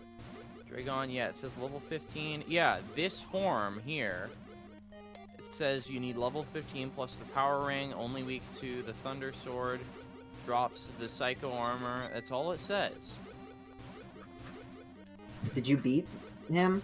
No, or did you die? I'm trying a different place, because I need to know whether I needed to go into the front or the back. Maybe it only works with level 3 charge, or like... No, level 3 charge is used for the final boss. I remember that, because it's like, that's when I first got to... I'm pretty sure that's when I first, like, really used it. Yeah, because the IGN guide says charge your storm bracelet, and a few short hits and this guy is toast. I think the thing is that I'm about to do what I was supposed to be doing. Okay. So wait, James, what was airing on GameCola when you first started like looking at GameCola content? Oh gosh, like, do you remember what podcast episodes were? Remember. I mean, the D&D cast... I want to say it was around when Hacks and Slash was first starting. Did you watch Metroid High School, like, when it first aired? I think I did. I'm fairly certain I did. I think I started watching GameCola around 2013, 2014, I want to say. Okay, yeah, that would line up, because Metroid 14. Okay, yeah. So I think I joined around when That was happening, and I think it was also around. It might have been partway through the Crystalis, or it might have been just after Crystalis finished. I forget. It's been so long. My memory. Was the Final Fantasy D&D cast not up yet? No, the Final Fantasy cast had not started yet. I remember that much. Okay, I guess we can look and see when that started, and get an estimate. There you go. Yeah, it was really easy, right? And that's what Yeah. I was supposed to be doing. No, I was just fighting the wrong version of him. Oh, you were fighting the. Oh. That's. Well, there we go. That's dumb. Like, not dumb for you. Like, the fact that there's a wrong version of him to fight Yeah. is Just dumb. fight the wrong, yeah. I guess, I don't know why I thought you had to go into the back door first. I guess it makes sense that you would go in the front door first. But, I thought that was the trick, basically, that they make you go through the back door first, and that's where you fight the real one. I remember, you know what else I do remember? I remember the site redesign. I remember when that happened. I forget if it was when the site came back or when it was when we redesigned the site a little bit. I definitely remember. Were you here during the GameCola web chat, the GameCola AIM chat era? No. That was probably long before my time. Remember, I joined I want to say. Right. No, I just meant like listening and seeing stuff. Well, I don't know. I know the earliest podcast I've listened to, episode I've listened to, not when it was airing, but the earliest one I've just ever listened to was podcast 31. I want to say it was the Metroid one. Okay. Well, that was AKA well Don't Go my Camping time. with Nathaniel. Yeah. So.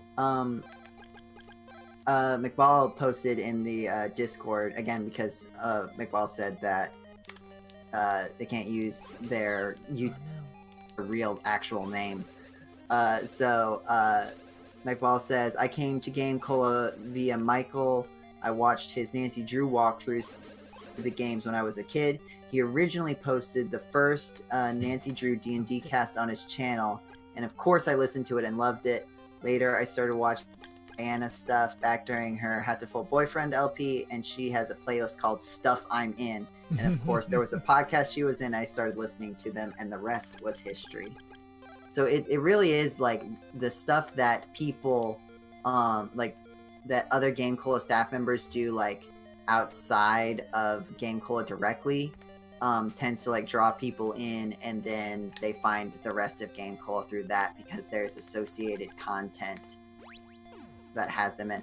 I've often wondered if I should at some point try to go through. This would be a very like a big task to manage, and maybe playlists like Diana has would make that a little bit easier. But like putting playlists on the GameCola YouTube channel that say, this is a playlist of all the videos that this member of the GameCola staff is in.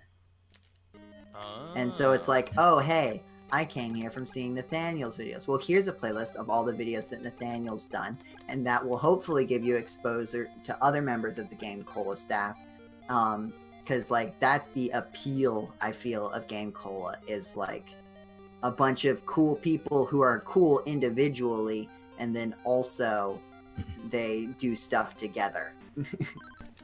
I think actually the first bit of GameCola stuff that I can remember watching was Nathaniel's playthrough of Deja Vu on I think the NES. Yeah, I remember that playthrough too. I've watched that. I have not watched every single GameCola video, I will say. I should probably go through and watch some of the more popular series. I think I did go through and watch all of Mario 2, which has seen a recent uptick in popularity. It's kind of flattened back out a bit. Yeah, I noticed that too. I get notifications for all those comments as well. But the other one I watched, the other series I watched was the Mega Pony series. That's the other really big one. That's the big one, yeah.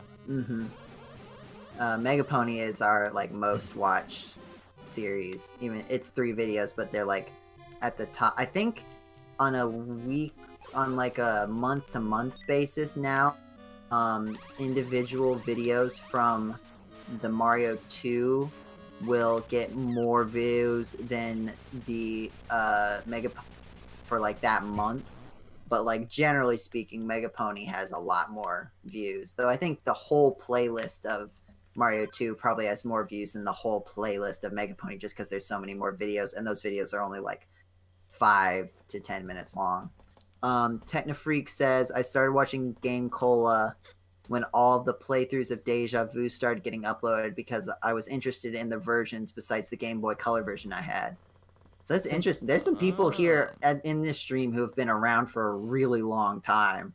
Yeah. I appreciate you guys coming out because I know that like a lot of that older content is really specific and not necessarily that similar to some of the newer, like these long form live streams versus these 10-minute chunks of a let's play, essentially. Gosh, so I do that appreciate was just that a you guys are different coming. time, wasn't it? Because back, GameCola was around when, well, I don't know how long the GameCola YouTube channel was around, but I would imagine it's old enough that it started back when most channels still had like the 15 or 30-minute upload limit. No, the 10-minute upload limit. Oh, the 10-minute. Oh, man. That's why the Mario 2 playlist is, and it ended up working out kind of in our search engine optimization favor because now people will search for Super Mario Brothers 2 level 3-1 because they're having trouble with level 3-1.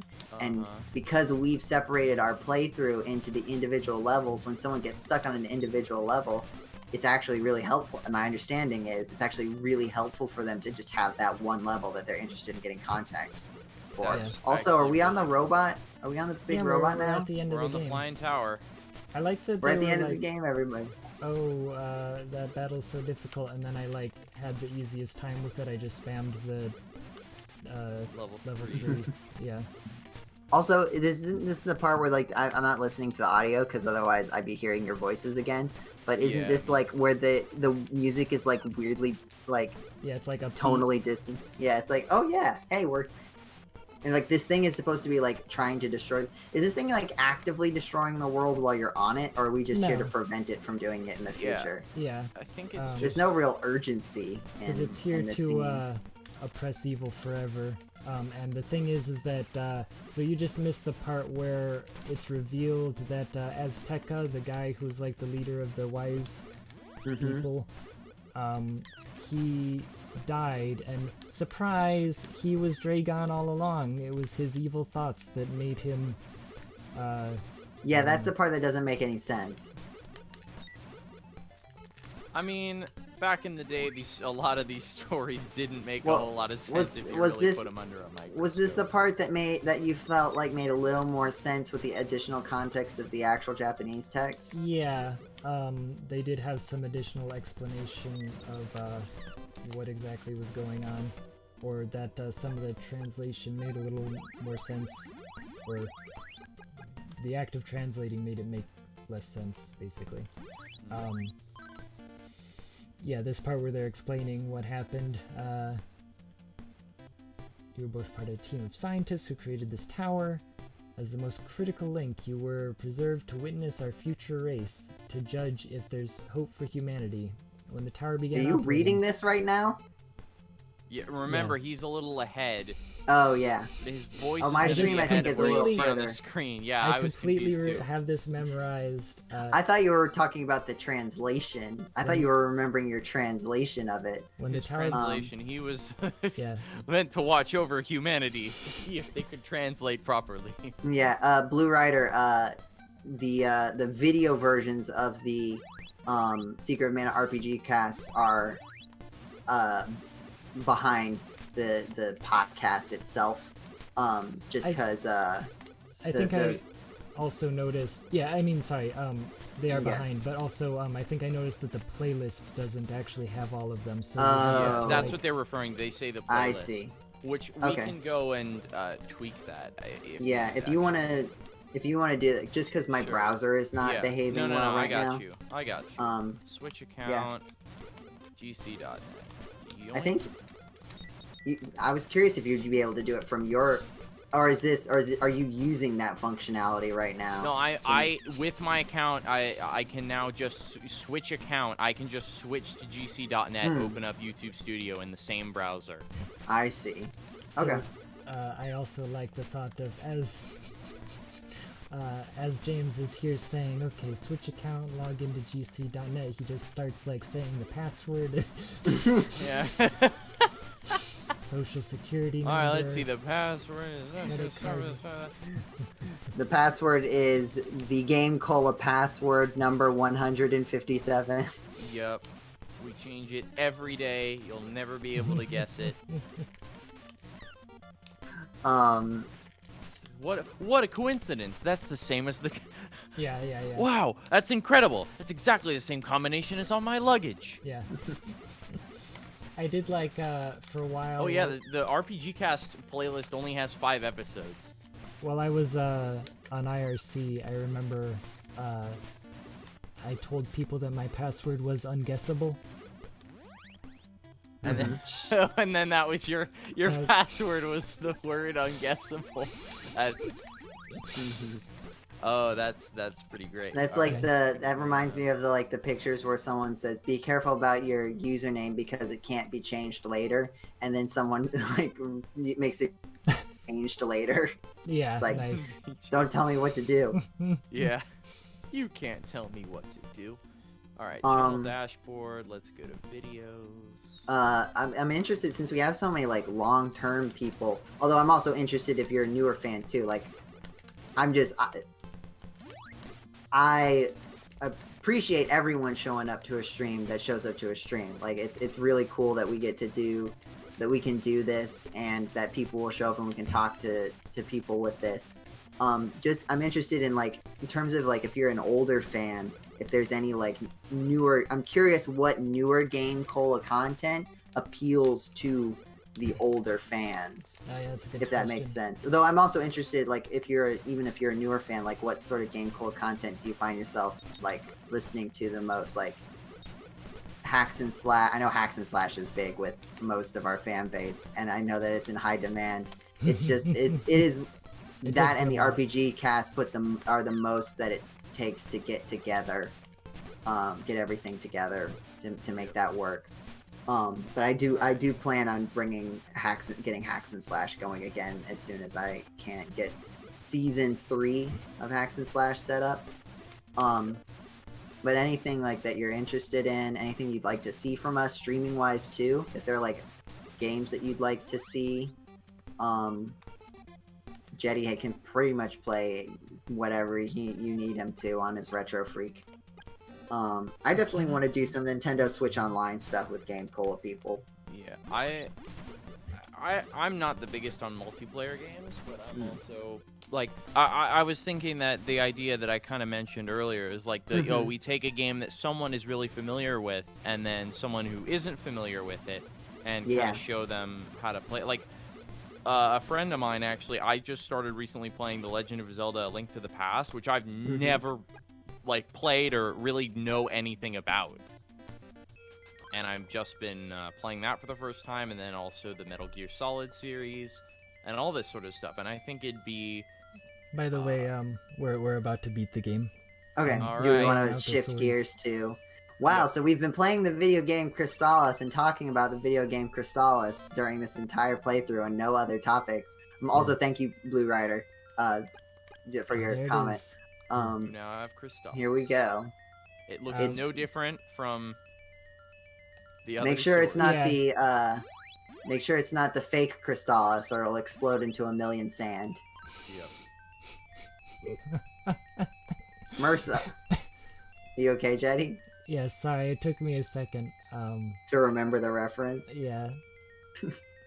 But okay, I really like that. The other line I like from it a lot is the like the when I wrote the like really the like I had the story diverge into like a really sophisticated, like overly oh yeah, I forgot about that language, like really sophisticated language, and then the next person thing they wrote was Barry jumped off the roof and did a sweet backflip. Yes. That gets me.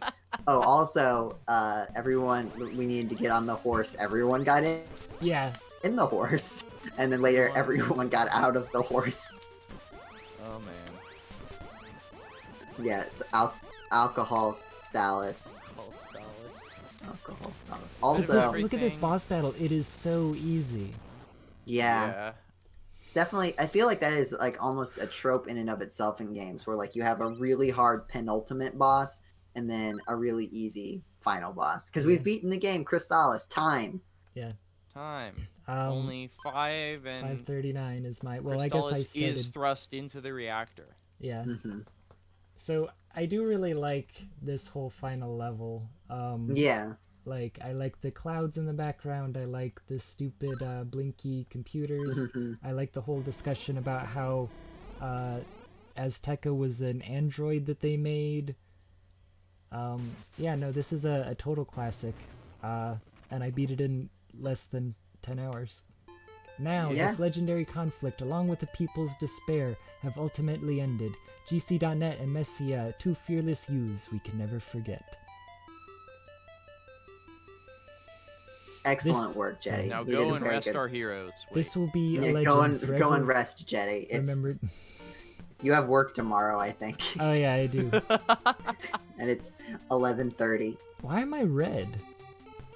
In the sorry, there's a little like it shows. I really like this ending where it shows the little scenes of like, oh, life after things get better. Probably limitations, I would guess. Yeah, but it just seems so weird that like Yeah. I don't know.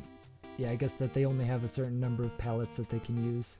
Well, but they're using the pink and the tiling. It's very strange. Yeah, Oh, I that's do like true. also this like layering is that there's a shadow of the like top layer of tiles Mm-hmm. on the yeah. lower layer of tiles. That is true. I don't know if it's supposed to be like a film strip or what they're trying to show you, but I have always really loved this ending. Is this a Star Yeah. Tropics reference? Is it a what? Star Tropics. This title I Maybe, yeah. screen. But Definitely okay. has that. It definitely has that vibe. Yeah. Special thanks to Jeff Peters. But yeah, so this was Crystalis. Thank you, everyone, for sitting through me bumbling around multiple times and not doing what I was supposed to be doing. Listen, you bumbled around way better than either of us would have done. And for me, we have the video evidence to prove it. Yeah. And I've just never played the game before, so... considering that I did this 90% from memory without... Yeah. Nathaniel helped some, but Yeah. also That was primarily good. from memory. Next year, world record run. Yeah. Yeah, good luck. Yep. The end day 2021. The fastest end day ever. racing Also to the amazing end. that this game all takes place in a single day. Kind of Yeah. crazy. Yeah. Including me going to the inn and sleeping. That's... Yeah. Or just power nap. Just, you know. Yeah. So thanks for watching the stream. Thanks for coming out. We're going to be continuing to do live streaming stuff. I think we'll probably do another GameCola family game night sometime, either next week. I mean, it's up to Jeddy. What do you? Yeah. Do you have any ideas? You don't have to have any ideas now, but if you do, might as well say them now. Yeah, I'm actually going to be out of town next week, so Okay. it'll have to be the following week after that. Okay. It's going to be a But- hostile takeover. Haha. And depending on, I've just had a big time commitment lifted, but because I've been operating under that time commitment, I don't know how my schedule is going to really change based on that. So I may try to stream sometime this week when Jeddy is gone. We'll see how that goes. I'll let you know either on the GameCola, both on the GameCola Twitter and on our Discord, which you can find from the Twitter. I really need to put the Discord invite link on the YouTube video description. Oh yeah, I meant to Yeah. do But if that. you go to either our website, gamecola.net, or the Twitter, you can get the you can find the Discord invite link. Discord is probably the most fun place to be if you are a GameCola fan and you want to interact with other GameCola fans. Yep. If you came here for Crystalis, we have a lot of other Crystalis stuff that if you haven't seen, you should go check it out. We have the original playthrough that Jeddy did on the NES way back in the day. We have Nathaniel's playthrough of the Game Boy Color remake. We have the race where we raced to get the statue, where 6 GameCola staff members raced to get the statue to Akahana, and it went terribly, and it's very funny. We have my 10-hour playthrough, which is cut up into 1-hour section chunks with little recaps and previews of next episodes, so you can drop in and out from any episode pretty easily. Then we have the Hacks and Slash, The End Day, A Tale of Love, which is a masterpiece. A masterpiece of fiction where the GameCola staff like took turns writing sentences to write a bad fan fiction, and then we read it out loud, and it's great. Yep. And then finally Jeddy's translation series on Crystalis. Like he basically does a more literal translation of the game and compares it to the official translation and gives you insight into like what changes they made and stuff like that. I think that's the vast majority of our Crystalis content. There's tons of other on the actual internet website, GameCola.net. If you search for Crystalis, I'm sure you'll find a bunch of stuff. Maybe Jeddy knows some. Yeah, I mean, I think there's a review. I'm not sure if we ever did one. What was it? Featured game soundtrack. I'm not sure if we did that. I feel like that's one of those ones that, like, if we have a lazy year, we can just throw that out. Yep. But yeah. Maybe one year we can do, because Nausicaa of the Wind. Yeah. Is like a very clear inspiration. Maybe one year we do a Let's watch Nausicaa. A Nausicaa like watch along where we just come on stream. Obviously, we don't put the movie on stream, but everybody watches it. Yeah. And we talk about the movie as we're watching it. Now that could be everyone's an familiar. idea. Yeah. Yeah, definitely. That and Tower in the Sky, obviously. Or Castle in the Sky. Are you sure? Wait, why would that relate to Jeddy? Can you tell me why the movie Tower in the Sky would relate to the video game Crystalis? I'm not sure. I just beginning thought to it's think that another Howl's Moving Castle may have been. Wait, no. Well, thanks again, everyone, for coming out. Have a wonderful time of day. I'm pretty sure a it's wonderful evening for... the end day. Yes, as the end day ends. Yes. For me, it's getting close to ending. Yeah. For some of you, the end day ending. For some of you, it will end in a little while. But thank you for coming out to this 5.5-hour stream. We'll hope to see more of you in the future. You'll be seeing more of us in the future. I've run out of things to say, so I'm gonna. Glad to see so many longtime GameCola fans. Gotta say. I'm glad that you're showing up to watch Crystalis again. yeah, glad to see everyone. No matter how much time passes, everyone loves Crystalis. Yeah. All right, have a good rest of your night, everybody. I'm going to end the stream momentarily. Bye.